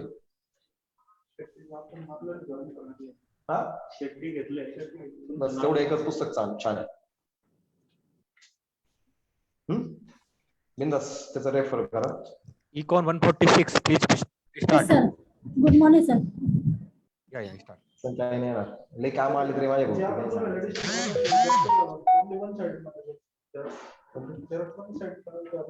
Back to back सर्व काय problem नाही. Validation फक्त validation certificate त्याच्यावर आहे ना. Yes, sir. Good morning, sir. काही लागलं तर मी नंबर पाठवतो तुम्हाला. Yes, good morning, please start. विचारा म्हणजे व्यवस्थित. Actually, some sound is coming. You just my tool for validation. So as I got your number from. I request to other participant kindly mute. No problem. Mail वरती पण तुम्ही त्यांना पाठवू शकता. काही अडचण नाही. ही सॉफ्ट कॉपी जी आहे ना वर्डची, जशी तशी PDF आणि वर्ड दोन्ही पण पाठवून द्यायची. काय 7 लोकांपर्यंत भरपूर झालं. चिकन झालं, काही गरज नाही बाकी.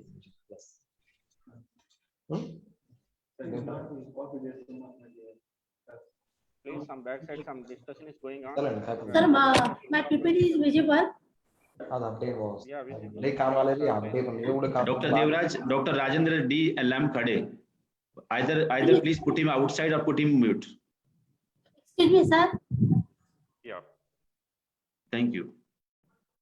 Excuse me, sir. Yes, sir. Yes, Sir, madam. my voice is audible. Yeah, you are audible. You are visible. You can start it, ma'am. Okay, sir. Thank you very much, sir. Please put your slide on presentation. Full screen, please. Okay, sir.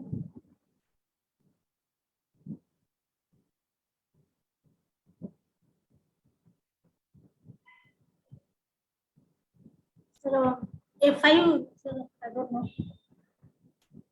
Ma'am, you are not sharing screen through screen share. Please follow screen share option.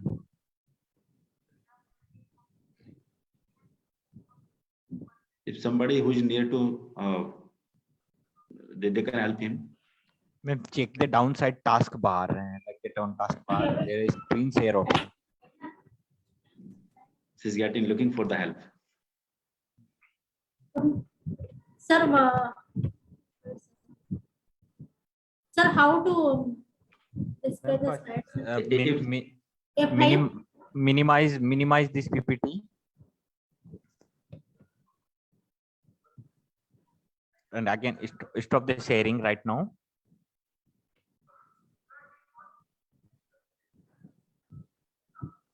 Sir, I started the sharing.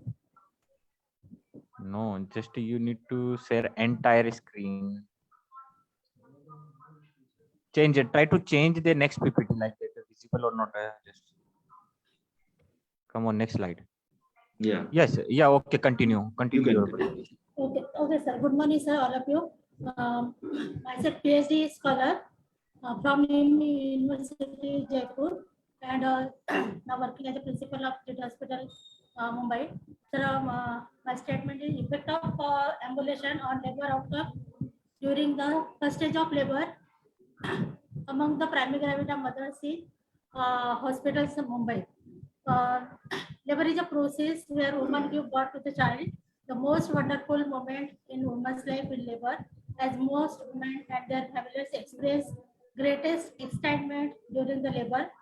Labor begins with the regular uterine contraction, continues with hours of hard work, and ends as the woman and her family begin attachment process with their newborn. The anticipate period of uncertainty, anxiety, and fear ends with the beautiful birth of the baby. Clearly, the support and care they received during this time is critical. The overall aim of the caring of women during labor and the birth is a positive experience for the woman and her family while maintaining their health, preventing complication, and responding to emergencies.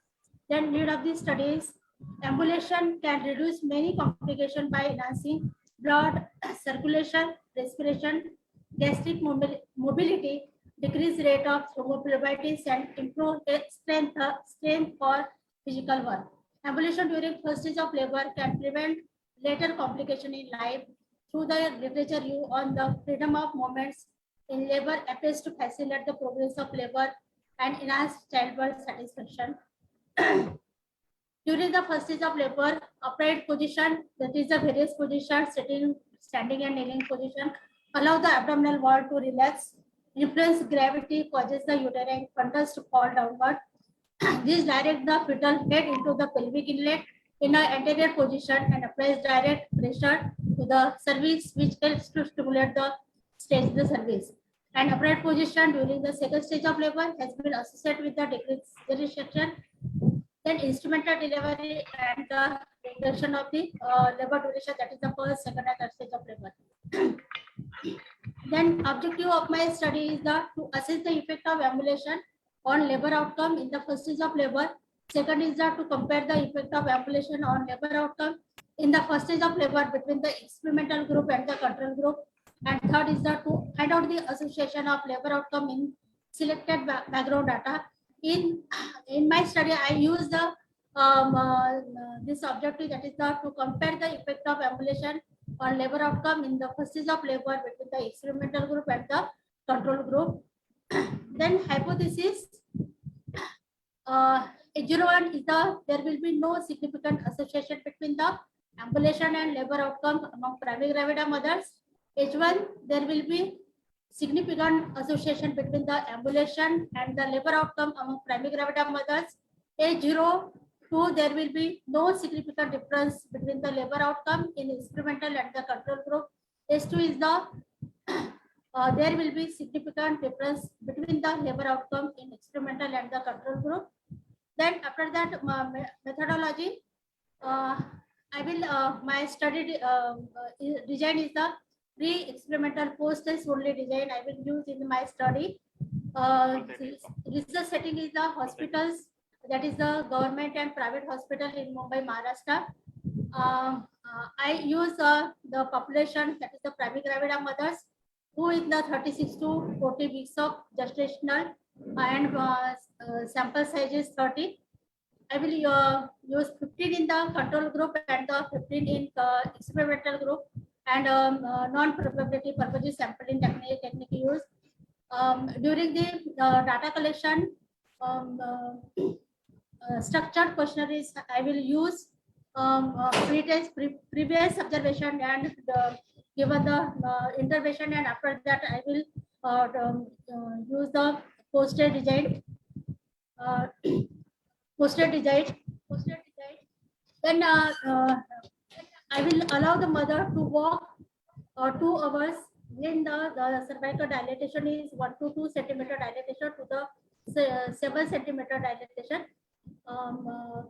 10 step forward to backward. I will explain the mother to walk forward, and afterward to 10 step. It is that is the 2 hours from the 1 to 10 centimeter to 7 centimeter. Then I will check the post-test, that is the structural questionnaires. I will use. Then results, assess the labor outcome by comparing experimental group and control group are found to be a non-significant at 0.05 levels. The calculated chi-square values are less than the respective chi-square values at 0.05 level of significance, whereas the calculated chi-square Apgar score within the 1 minute is more than its respective chi-square table value at 0.05 level of significance. In labor outcome, I will use the questionnaire, that is the onset of labor pace, first stage of labor, duration of first stage of labor, duration of the second stage of labor, duration of the third stage of labor, general condition of the mother, any complication which is occurred during the labor, first stage of labor, and the overall means first to third stage of labor, and Apgar score within the 1 minute and 5 minutes. Then baby cried immediately after birth, and weight of the child. This is included in my questionnaires. The conclusion, it is evident that the ambulation during the first stage of was effective in improving labor outcome, helps in early descent of the fetus, increases coordination of uterine contraction intensity and frequency among the primary mothers. Based on the study findings, the recommendations were made for a study on a large sample and different setting. Then the recommendation, non-formal physical pain management should be emphasized in nursing curriculum. Training program for the nurses can be given on the complementary therapies. Maternal and child care units should be motivated to utilize ambulation as a non-pharmacological method to reduce the labor pain, duration of labor, and to improve the outcome of the labor. The similar study can be conducted on a large sample for the generalization. So this is the references. I will use the various review of literature on the ambulation from the Susan and Savita, Madam also, and Kogo, then Devajini, Madam. So I will use so many references. So thank you very much, sir, and all the team members, giving the opportunity to present the my paper presentation in Parur University. Thank you. You said something. What is that ambulation? What is the care? Ambulation. Ambulation, which is advise the patient to walk forward and backward 10 steps. 10 step forward and then back 10 step forward, backward. What is the 1 to 10 centimeter to 7 centimeter. primary gravida? Which weeks you are studying for this study? 36 weeks to 42 weeks, sir. 42 or 40? Yes. 42 weeks, sir. Okay, what is the relation between that weeks and Apgar score? Weeks, sir, more than 37 weeks is Apgar score is good because the baby cried immediately after birth and taking the respiration and cried immediately after birth. So it is weeks. Okay. Okay. Rajesh, I want to just know, because you have already told that you have made ambulation for the patient. Yes. So you have taken only one group. So there are the another chances, like some patients nowadays they go for yoga. Some people go for exercises. That is during antenatal, and even during that labor also they go do some exercises and some yoga therapies. They help also. So is Yes, there sir. any relationship? Actually, I'm not taking the yoga and other exercises. Sir. You are not Only taking. The, No, only, you are, only taking the ambulations are walking in my study. no. I am asking you, have you asked the patient whether they are doing this type of exercises or yoga therapy? Yes, sir. I am asking, sir. I am asking. You have asked, so, there was any relationship with your Apgar score and this type of activities? Sir, some patients are doing the yoga and the exercises. There is a good effect on the descent of the cervical dilatation and investment of the cervix. Also, Apgar score, good Apgar score in that patient. Okay. okay, thank you. Next presenter, please. Thank you, sir. 147. 147. Ready.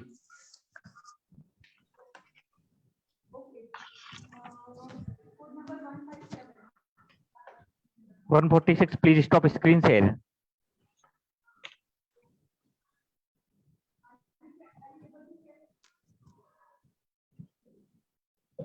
Yes, start please.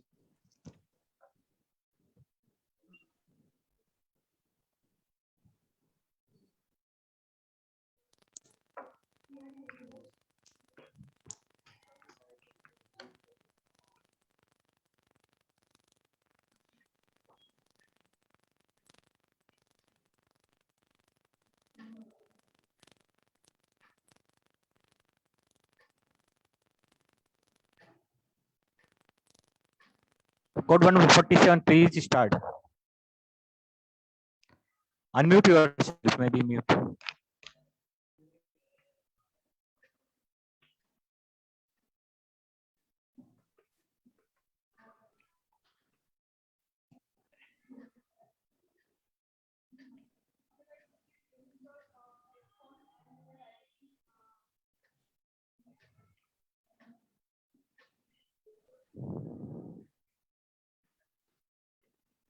Please unmute yourself. 146.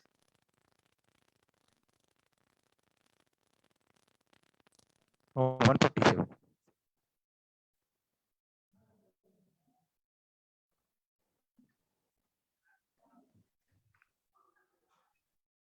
I think 146 is not able to unmute, which is continuously coming unmute. And doing some other unnecessary exercises. Yes, now we can Yes, I speak. think administrator can operate that, from Yeah. your side. Now he's, I think the person is ready to now candidate. Can he speak?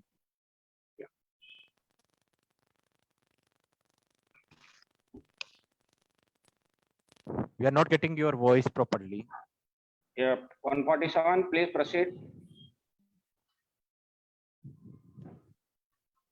If 147 is ready, we can go for that. No. 147, please stop your screen sharing. 148 we can go. We may proceed for 148.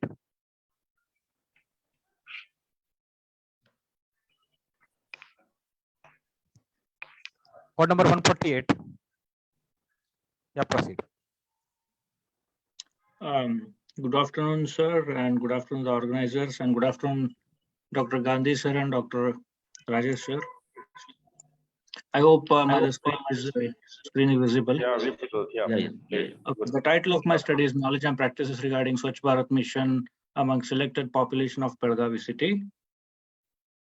So as everyone knows that this is the India's biggest cleanliness campaign, which was launched in 2014. The objective was to have a clean and hygienic environment, including access to household toilets, community toilets, waste disposal, and cleanliness issues. So just to give a brief introduction, as per the WHO report of 2006, 2.5 billion people did not have access to sanitation facilities. And as per the MDG goal 7, in 2015, it was like quantum of population who did not have access to safe drinking water and sanitation issues were to be addressed. So this was the title.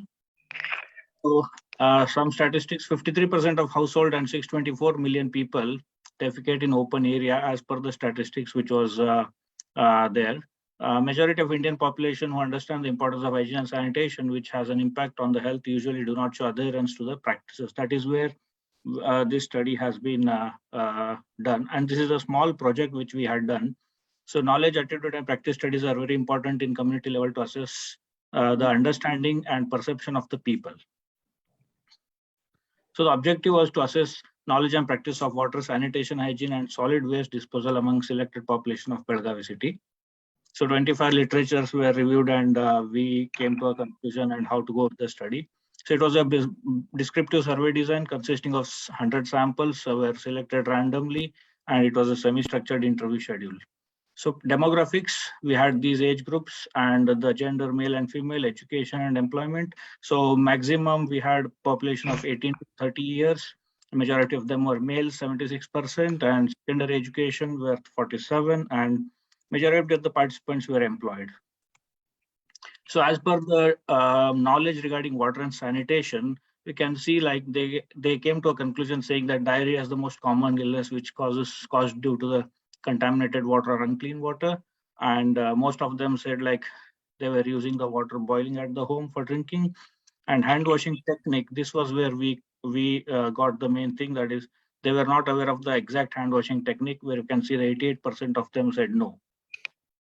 So, and distribution pertaining to practices, this was practices before it was knowledge. So now the practice says that the pipeline supply water they used were around 78%, and wash hands with soap after defecation, that was 100, that was a good thing. And wash hands with soap before eating, 67% said yes, and 33 were saying no. So distribution pertaining to knowledge and practice regarding the waste disposals, as per the study, Swachh Bharat Abhiyan or Swachh Bharat Mission, they were only 89% said that they were knowing of this scheme or the mission which was launched by government. Garbage thrown anywhere in open area, yes, majority we did that. Disposal of solid waste at home, indiscriminate throwing, like wherever we want, they were throwing that were 41%. And finally, distribution pertaining to category of knowledge and practices. Here you can see knowledge and practice, whereas practice was very poor considered in terms of knowledge. So concluding, I should say here that the study concluded reiterating an overall good knowledge, but poor practice among majority of the people. So in spite of awareness programs and schemes run by the government here, in order to enhance the sanitation and hygiene, the practices should change. So this project gave an idea of the next thing which we are planning to do, that is bringing the behavior change in people. So that was the main thing in this study.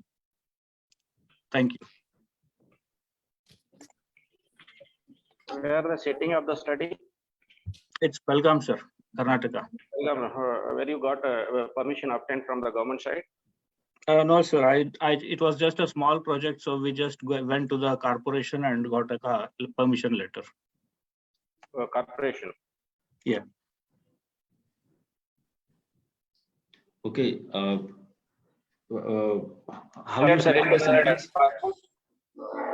Sorry, sir. Have you submitted the result of study to the corporation?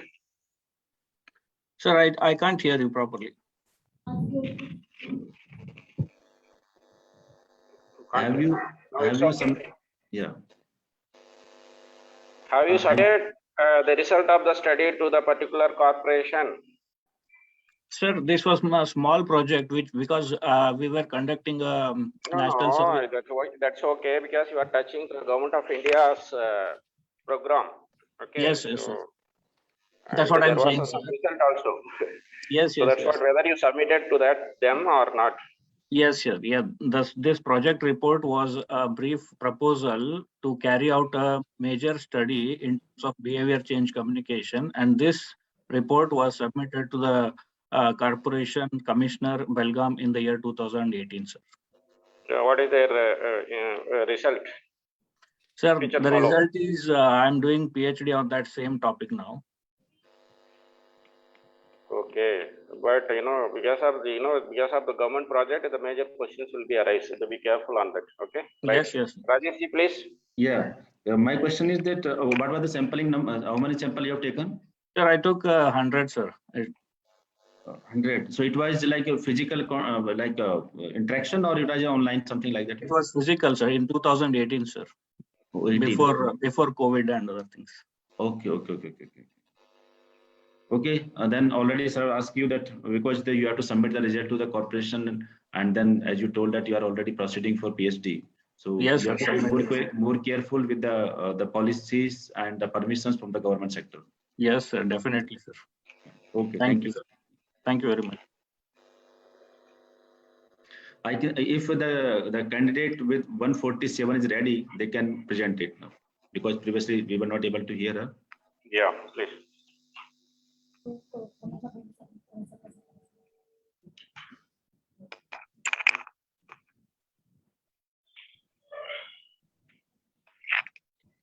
Dr. Devraj sir, you're mute, sir. We cannot hear you, sir.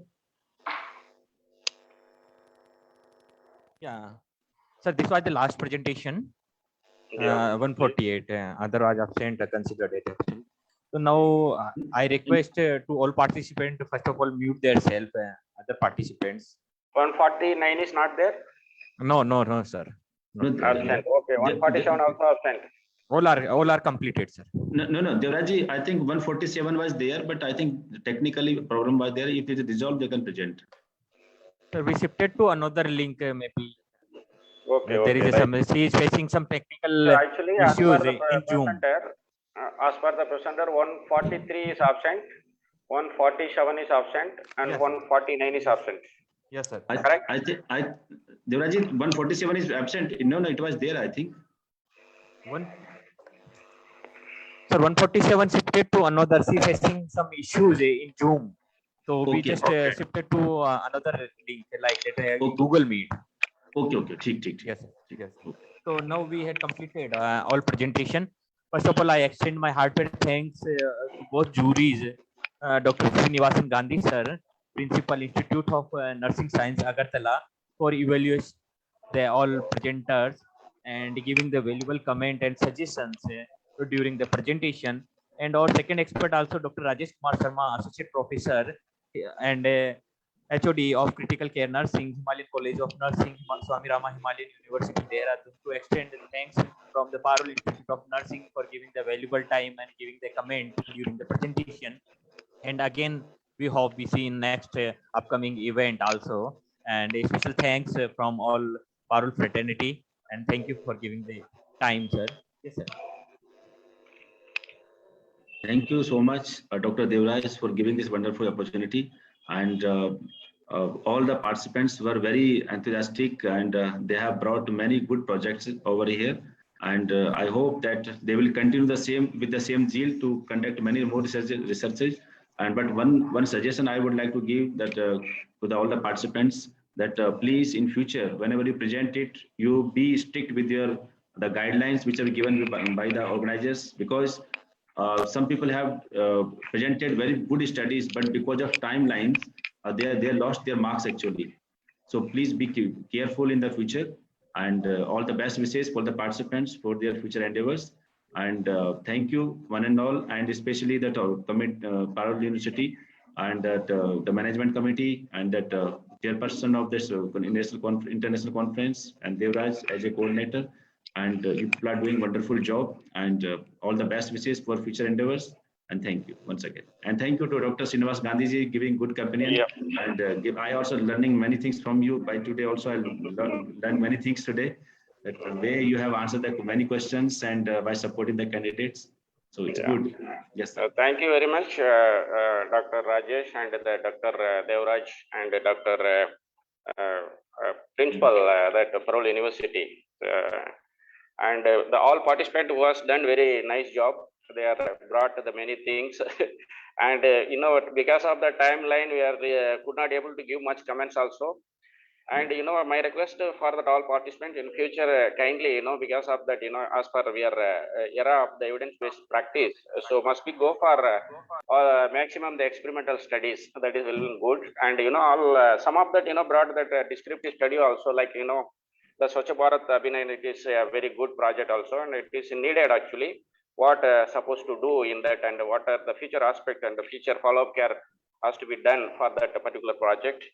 So thank you one and all who was given that opportunity, Dr. Ravindra, the principal, and the entire team of that Parole University. And thank you one and all. Thank you. Thank you, sir. Thank you so much. Dr. Srinivasan sir, for giving the wonderful time. And sir, there is one option, sorry to interrupt you, for regarding the host and like that change the options for giving the another option. Go to Zoom options. More.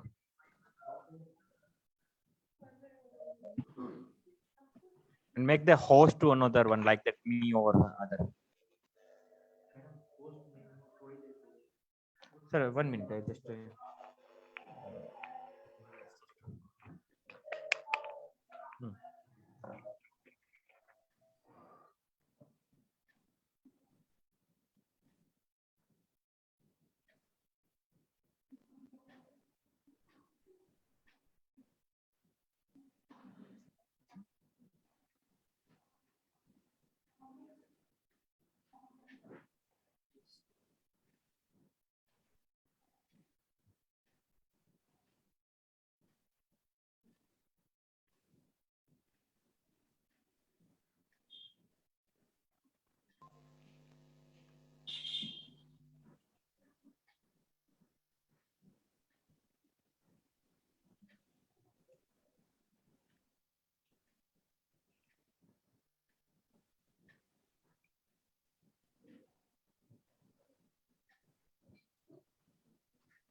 I request to Srinivasan sir, please be online. Sir, wanna interact Dr. Ravindra sir.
तुम मेरे से बन PPT कैसे share करूं sir?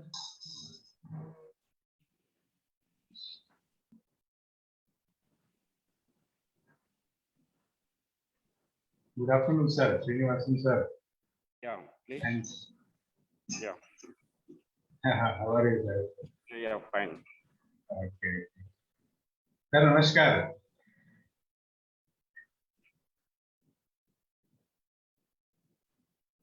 Okay, I am Dr. Ravindra, principal. Yeah, yeah, please, Dr. Ravindra, please. Yeah, I joined with Prabhu Damo's ID. So that is so nice to see you, both of you here. And thanks for accepting our invitation and having brainstorming session from morning till now. And because I too have came in twice and I came out because 7 lives are on today. So in between I just had a vision of the interactions you were doing. And it was really nice, sir. Definitely it is a good guidance for our young resources so that they can get an idea how to go about it and how to do the faculty research as well as the PhD in case if they are doing. So that's necessary now for the present generation. So that's why you did it very well. And definitely, we have chosen the right people for the correction as well as to assess. Thanks thanks for accepting and being with us today. Okay, thank you, Dr. Ravindra, the principal for Parul University, as well as the organizers and coordinator, Dr. Devraj, and my co-fellow, the jury, Dr. Rajesh Kumar Sharma, the entire team. So you have done a wonderful job. Thank you, Ananda. Please continue in the future also. Yes, sir. Again, thank you, sir. Thank you so much for giving the valuable time to both juries. And thanks to Principal Sir Dr. Ravindra H. sir for joining the session. Thank you, sir. Yes, sir. Now we proceed for further.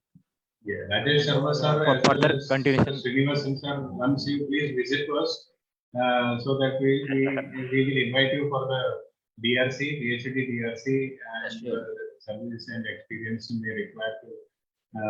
Any research activities you are following in the future, you invite, definitely we will help.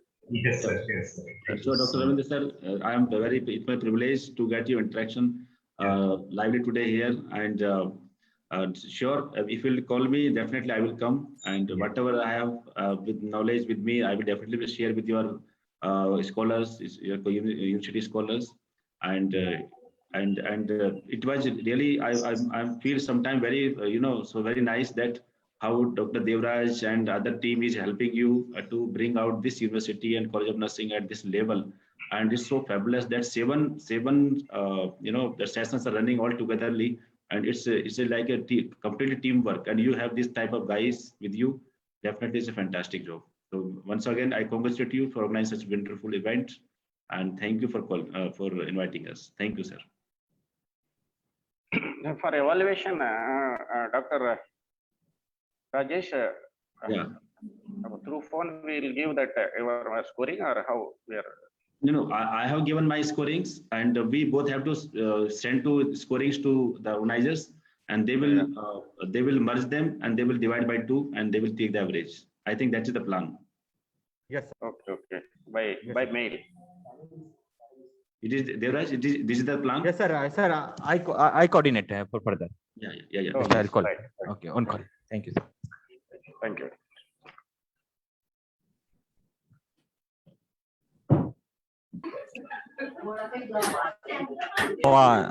For further proceed, I hand over to Ms. Arohi. Please, we continue. Thank you, sir, for concluding the session. So now we will move towards the conclusion session for the conference. I request the technical team to start with the presentation so that we can quickly go further toward the concluding session.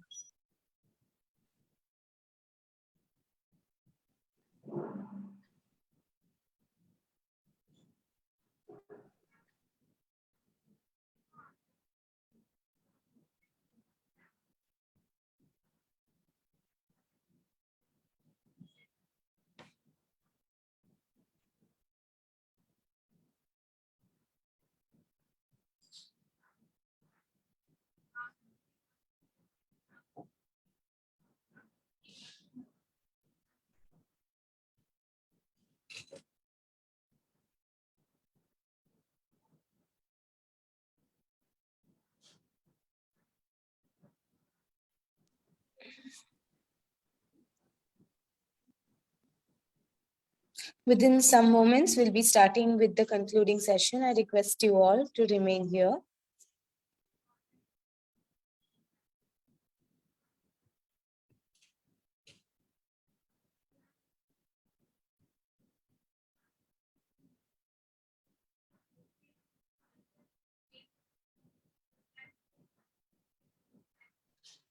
Thank you, Swapnil sir.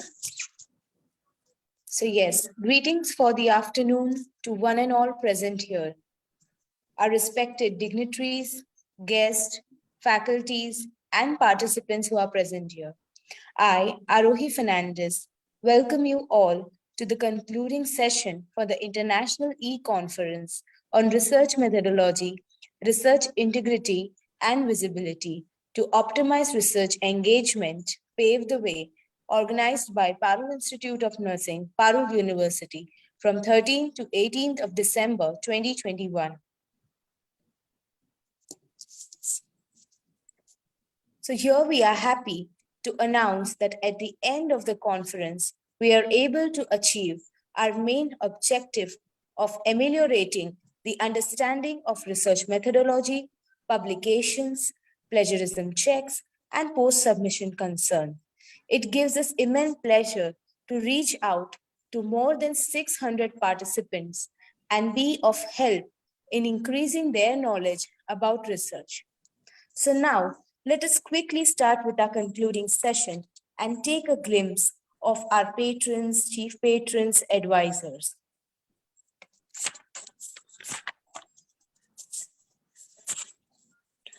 Our chief patron for the conference was our very own Dr. Devanshu J. Patel, sir, President, Parul University, Vadodara, Gujarat.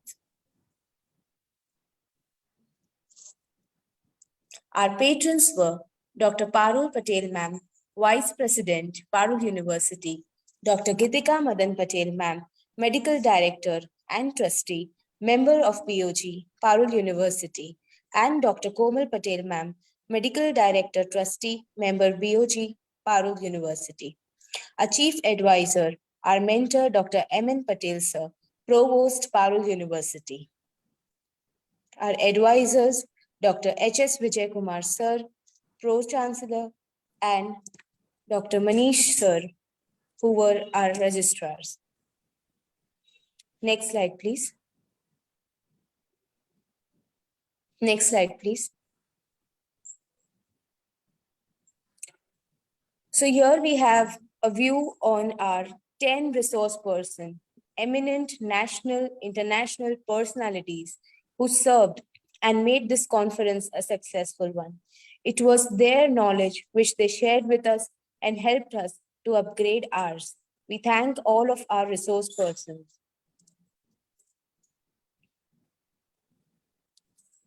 As we move ahead, it is my great pleasure and honor to introduce our organizing chairperson, Dr. Ravindra H.N. Sir, Dean, Faculty of Nursing, Parul University, Vadodara, Gujarat. It was Sir's rich guidance and support as our leader and mentor, which helped for the smooth conduction of the conference. And it was his vision which helped make this conference a successful one. We thank you for that, sir.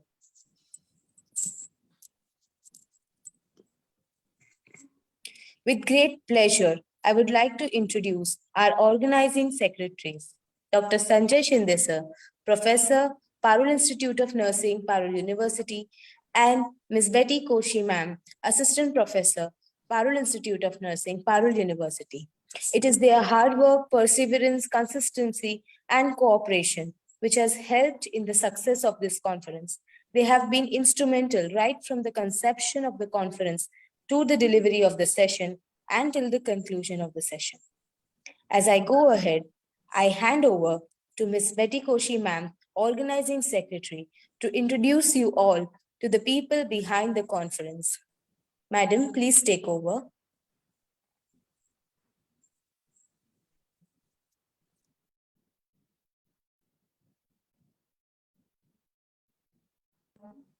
Madam, you are not audible. Yes, ma'am, you're audible. So a warm good afternoon to all the attendees. It's good to have an end to a journey, but it is the journey that matters in the end. As we reach to the culmination of this 6-day international e-conference, I, Miss Betty Koshi, Organizing Secretary and Assistant Professor of Parul Institute of Nursing, would like to take the opportunity. Can you just revert back that whether I'm audible or not? Yes, ma'am, you're clearly audible.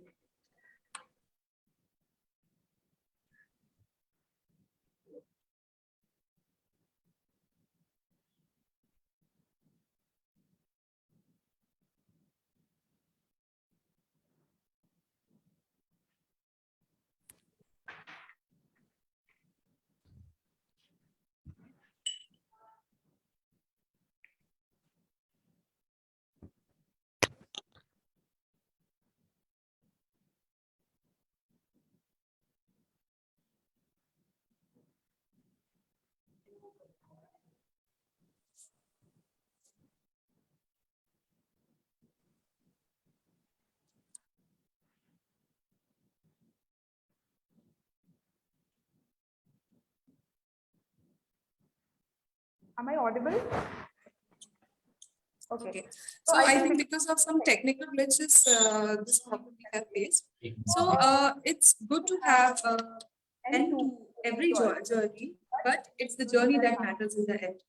So as we reach to the culmination of 6-day international e-conference, I, Ms. Betty Koshi, Organizing Secretary and Assistant Professor of Parul Institute of Nursing, would like to take the opportunity to showcase hard work and efforts that our faculties have put up in making this e-conference a big success. So here we have with us our esteemed organizing members who had played a pivotal role in leading, co-organizing, and coordinating and supervising the conference so well. Next slide, please.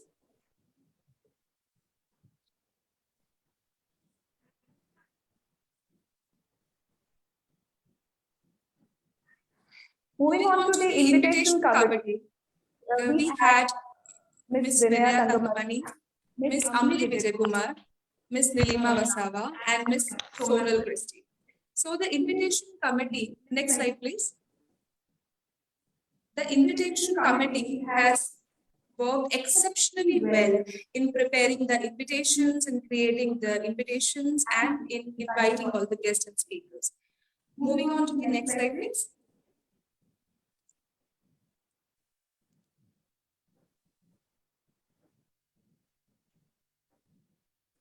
Now, we will take a moment to acknowledge the work the registration committee has done.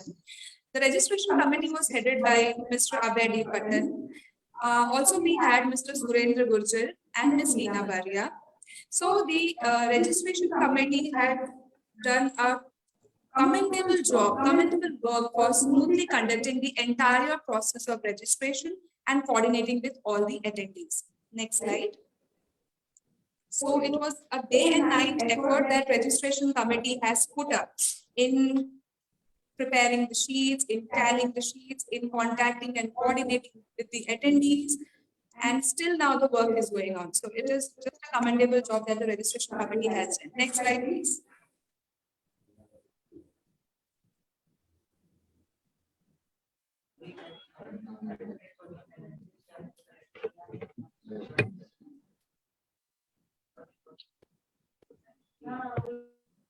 Moving on to the next committee.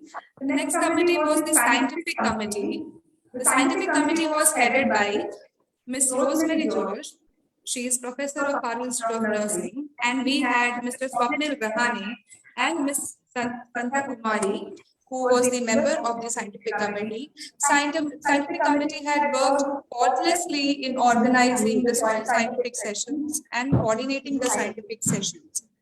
Next slide, please.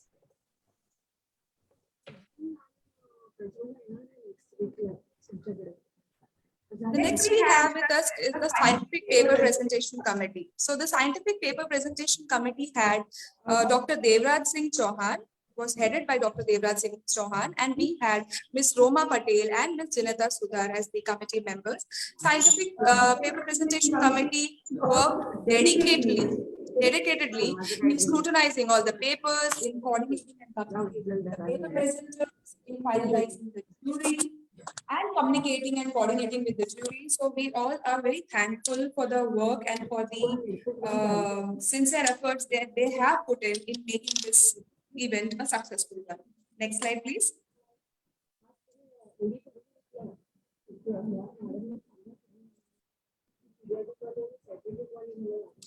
Next, we have with us our technical committee. Technical committee was the pillar of our conference, without which we can't imagine for this conference to be such a big success. So they have given a constant technical support, and whatever technical glitches or technical issues we faced, they instantly resolved all the technical issues. So our technical committee had Mr. Praful Damor, Mr. Milind Chauhan, and Mr. Rizwan.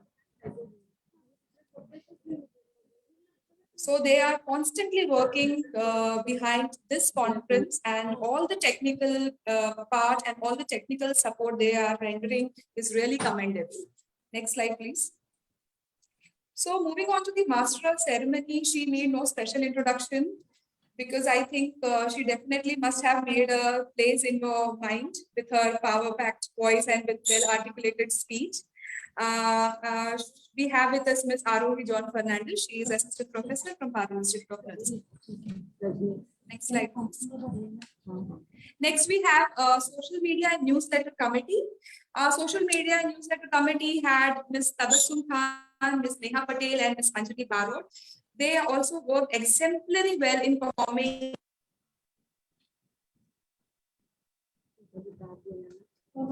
activities in social media we have seen or we have shared. It's all the work and all the contribution of the social media committee. Whatever we do in our institute, we never forget our students, because whatever we do or whatever we organize, it's all in because of our students. It's all, the credit all goes to our students because of their active participation and because of their enthusiasm. So students had made it sure that they are attending all the conferences, all the sessions of the conferences, and it was very beneficial for them, and then enthusiastically they have participated in the conference. We'll do forward. Let's see. Moving on to the next slide, please. I would request the attendees to just mute their mic. I would request the attendees to mute the mic, please.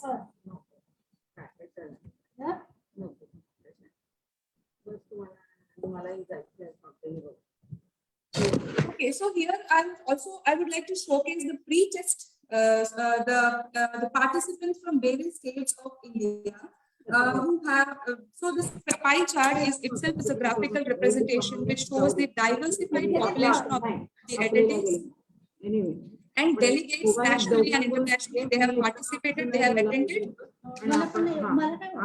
I would request the host to please attendee, someone is talking.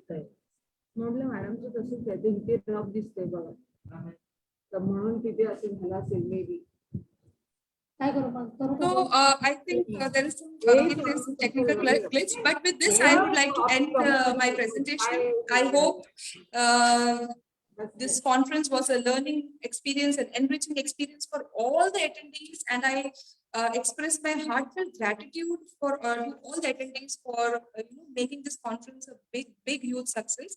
And I would request Ms. Arohi Fernandez to take the lead of the session.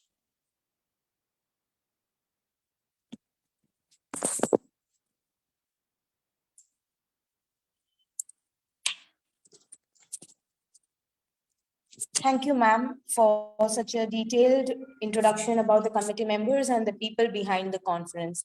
Quickly moving ahead, I would like to request the technical team to show us a short video on how the entire organization had worked towards this conference. It starts with the work of the people and it ends with the feedback. So let us all join in to see the video.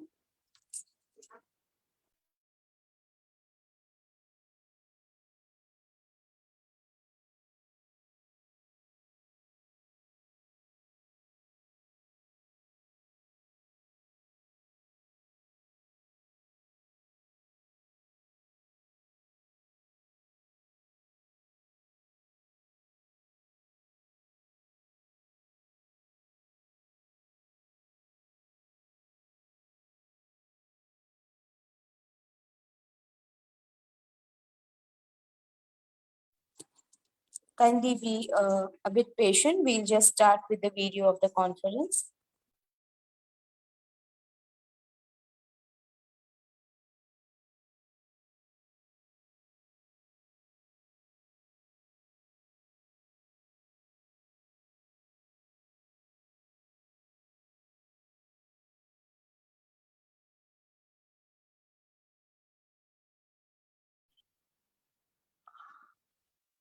Mr. Praful, sir? Okay, sir. So by that time, can we start with the feedbacks? Okay, so do we have Mr. Chetan Ashok Biradar with us?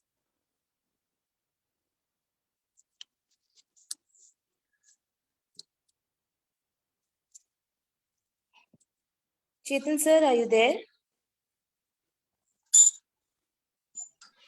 Yes, ma'am. I am there, ma'am. Shall I start, ma'am? Yes, sir. Sir, please share your feedback with us, sir. Yes, ma'am. First of all, I would like to thank the organizing person and organizing secretary and chairpersons for giving me the opportunity to share a few words regarding this international e-conference, which was organized by the Parul University and Parul Nursing College, Vadodara, Gujarat. You are the artist of your own life. Don't hand the paintbrush to anyone else. If you can dream it, you can do it. Good morning, all the respected dignitaries. Myself, Chetan Biradar, Assistant Professor, MJ Mother Teresa College of Nursing, Aurangabad, Maharashtra. Stand before you all to share a few words and regarding the feedback of this successful international conference, which was conducted by Parul University. As you all know, the conference was started from the 13th December and till today. They have organized such a wonderful sessions where they took daily 2 to 3 hours of daily 2 to 3 hours, where it was very useful time and where very essential timing for the participants, where they given their 2 to 3 hours, which was not much more hour to give the and attend the conferences. So it was very useful, helpful for the participants and for the delegates to give the 2 to 3 hours daily for attending and gaining the more important knowledge regarding the conferences and the theme, which was on research methodology. The conference, I need to say one more thing. So here I need to, where the resource persons is, that is the dignitaries and the resource persons and chairpersons and moderator who hails from the around the globe, and it was too difficult task together or bring together these all eminent personalities in a single platform. But the Parul Universities and Parul Nursing College and the pillars of this nursing college had made it to happen in a single platform, and they brought all eminent personalities of nursing in the country and around the globe in a single platform. To say something about the theme and research methodology and research persons, the day one, the welcome address was given by Dr. Ravindra H.N., Dean Parul Nursing College, and inaugural address was given by Dr. M.N. Patel, Provost of Parul University, and theme was unveiled by Dr. Pradnya Dabi, Registered Gujarat Nursing Council. Later on, the first day was started by Dr. I. Clement, Professor and HOD Research Department, RV Nursing College, Bangalore, who discussed regarding the fundamentals of research and overview on concept of research process.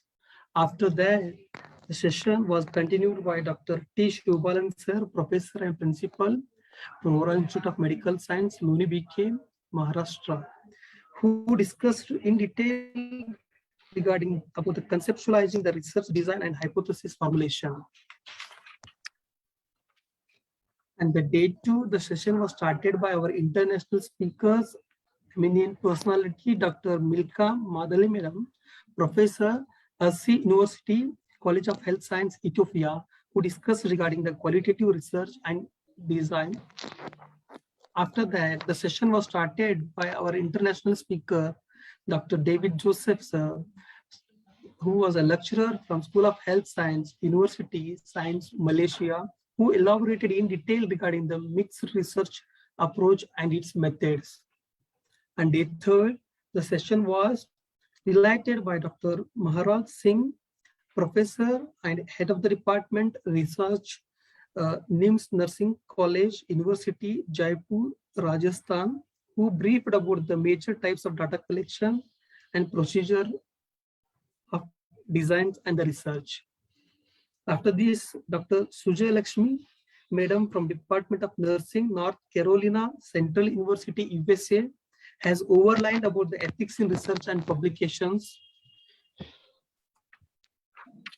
And therefore, the session was started by one more eminent personality, Professor and Principal, Dr. Kaktayani Madam from Niman's College of Nursing, Bangalore, who elaborated the writing, the research review and systematic review, who gave her excellent knowledge in the research aspect. On the same day, preparing manuscript for index journal was discussed by Dr. Sheila Durai, Professor HOD, Medical Surgical Nursing Department, CMC Vellore. And next, on the final day, the session was started by Dr. Anil Raj, a PhD scholar, Manipal College of Nursing, Manipal, Karnataka, who discussed about the tools for debunking predatory and closed journals. After this, the last session was carried out by Dr. Vijay Upadhyay, Associate Professor, Deputy Director, Center Research, Parul University, Gujarat, who discussed about the writing research proposals for funding for various agencies.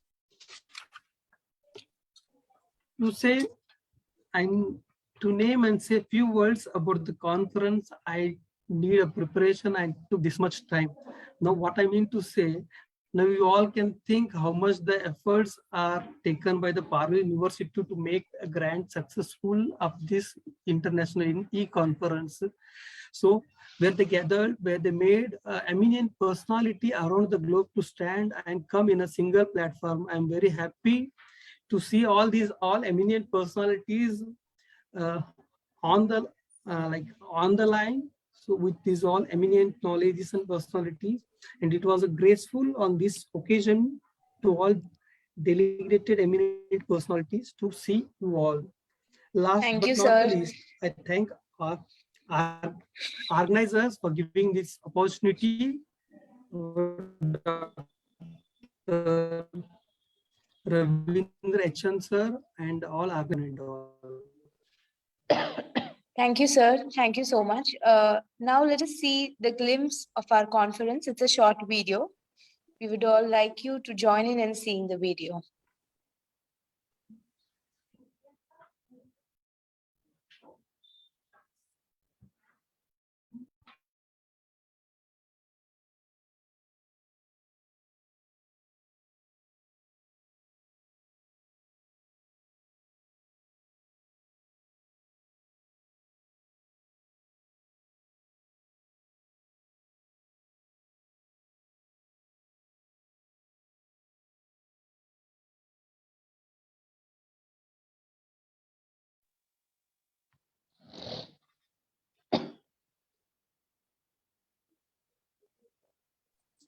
These are the people who have put in the hard.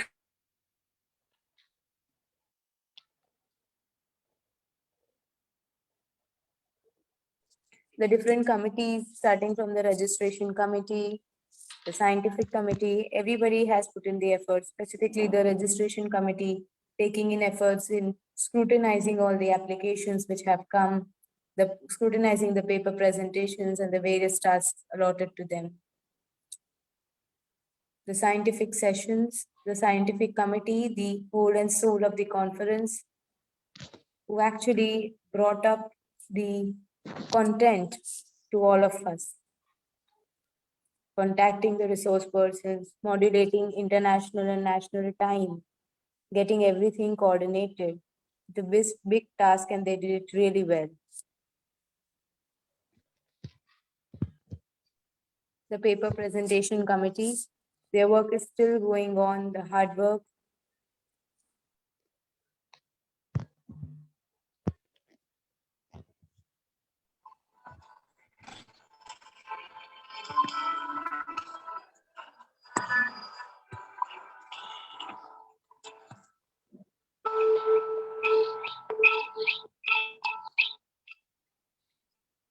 Our technical committee, which helped us with all the technical support that was needed.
At Paru Institute of Nursing.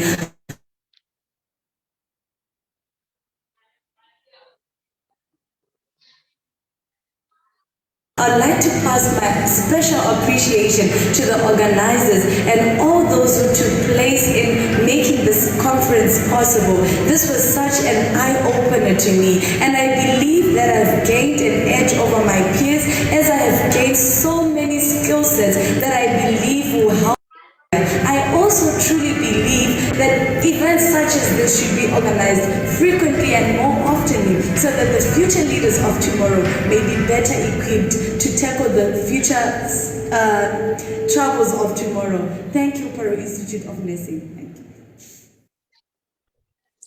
Thank you.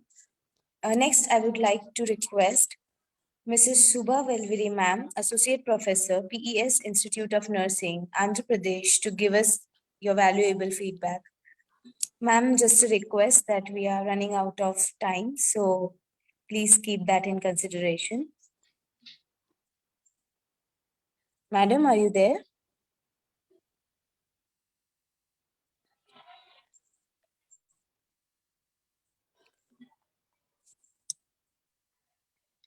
Mrs. Subha Velviri Ma'am, are you able to hear me?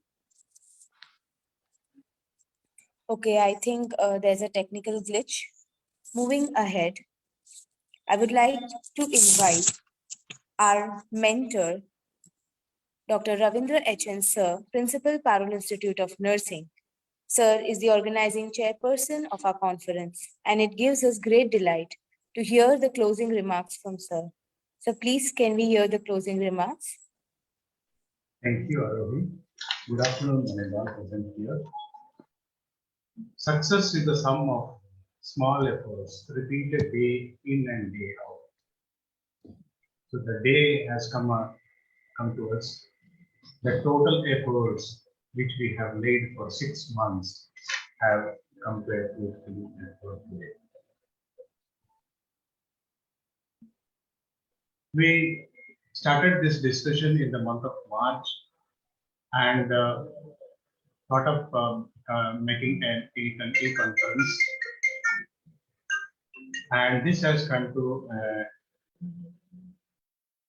effort came to the fruitfulness by this week, and it was such a wonderful journey we had in and out of our busy schedule. We have taken out and we have contacted many resource persons, and out of all efficient resource persons, everyone has accepted our request and made this conference very successful.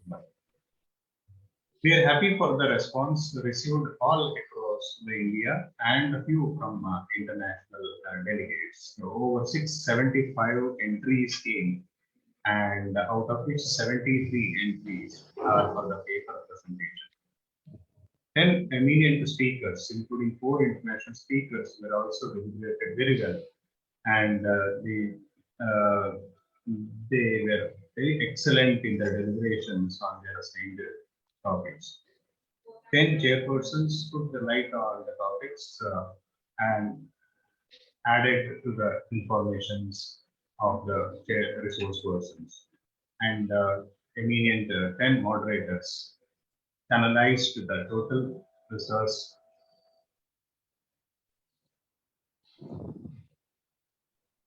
persons very well.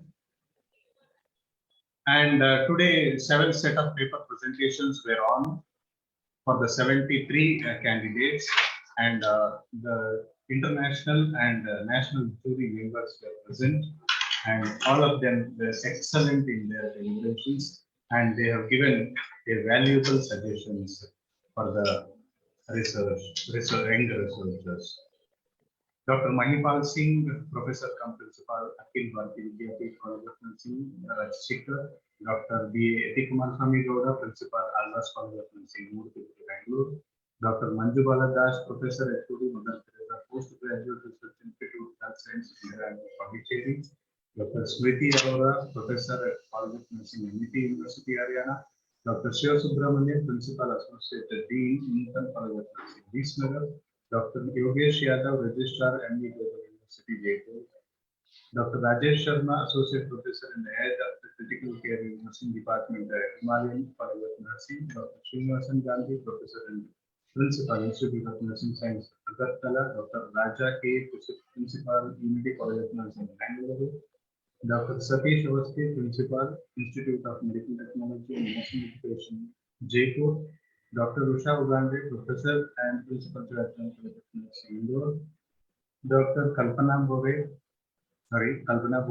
Professor and Principal at Allen Nursing College, University, Bhopal. So, these are the jury members for today's scientific paper presentation. I hope this research conference met the young researchers' mind, which will help to disseminate further for changing the nursing world. I think I thank wholeheartedly to my management, President Dr. Devanshu Patel sir, and the Medical Director Dr. Deepika Madan Patel, and to the other trustees, Provost, Pro-Vice Chancellors, Registrars for encouraging me, Technical Cell and Branding Cell and System Cell for supporting me. And collaboration is very important in conduction of any research. So collaboration allows us to know more than we are capable of knowing by ourselves. Actually, we are. So that collaboration and cooperation of our fellow colleagues were more important here. So I appreciate and thank all the active participation of my team members and colleague friends. So thank for all the delegates who joined with us all over the globe. So thanks once again, and let us meet again in the next conference. And let God bless us with make us to free from this pandemic, and let us meet personally in the next conference. Thank you, all of you. Thank you, sir, for such a detailed and comprehensive information about the conference and for delivering the closing remarks. With great pleasure and appreciation, I would like to invite our organizing secretary, Dr. Sanjay Shinde, sir, Professor, Head of Department of Child Health Nursing, Parul Institute of Nursing, to deliver the vote of thanks. Yes, good afternoon to all. I feel honored and privileged to get opportunity to propose a vote of thanks on this special day. This is the proudest day in the history of Parul Institute of Nursing, as we have hosted biggest international e-conference on research methodology with 30 resource person, moderators, chairperson, and more than 500 participants from various colleges in India and abroad. On behalf of Parul University, Parul Institute of Nursing, I convey my regards and heartily thanks to our Chief Patron, Dr. Devanshu J. Patel sir, and patrons, Dr. Parul Patel ma'am, Dr. Komal Patel ma'am, and Dr. Geetika Patel ma'am, and Chief Advisor, Dr. M.N. Patel sir, Provost, Parul University, advisors, Dr. H.N. Vijay Kumar sir, Pro Vice Chancellor, Parul University, Professor Manish Pandey sir, Registrar, Parul University, and Organizing Chairperson, Dr. Ravindra H.N. sir, and all faculty members. I also like to thank all the honorable resource person, chairperson, moderators who blessed with us their presence, Parul University, Parul Institute of Nursing, and other participating universities and colleges got lot of things out of this conference. The words are not enough to tell you how this conference is going to help us in forming our research methodology and startup related strategy. I appreciate all resource person, the way they explain the topic is explanatory. Then also I would also like to thank all organizing team members, scientific committee member, all committee members, teachers, staff members. I should not forget to thank technical teams who put their endless support in arranging this conference. Thank you very much. Thank you again for making this event successful. Thank you one and all. Thank you, sir. Thank Finally, you, I would ma'am. like to express my heartfelt gratitude to all the dignitaries, guests, faculties, and especially the delegates for joining in this concluding session and being a part of this conference. With this, we come to the end of the International E-Conference, but not to the end of learning. So please be active, use the knowledge you have gained in the different research methods, and we would like to see this knowledge being implemented and being useful to you. A big thank you to all for making this conference a successful one. Thank you once again. Goodbye. Hope to see you again in the further interventions done by us. Thank you.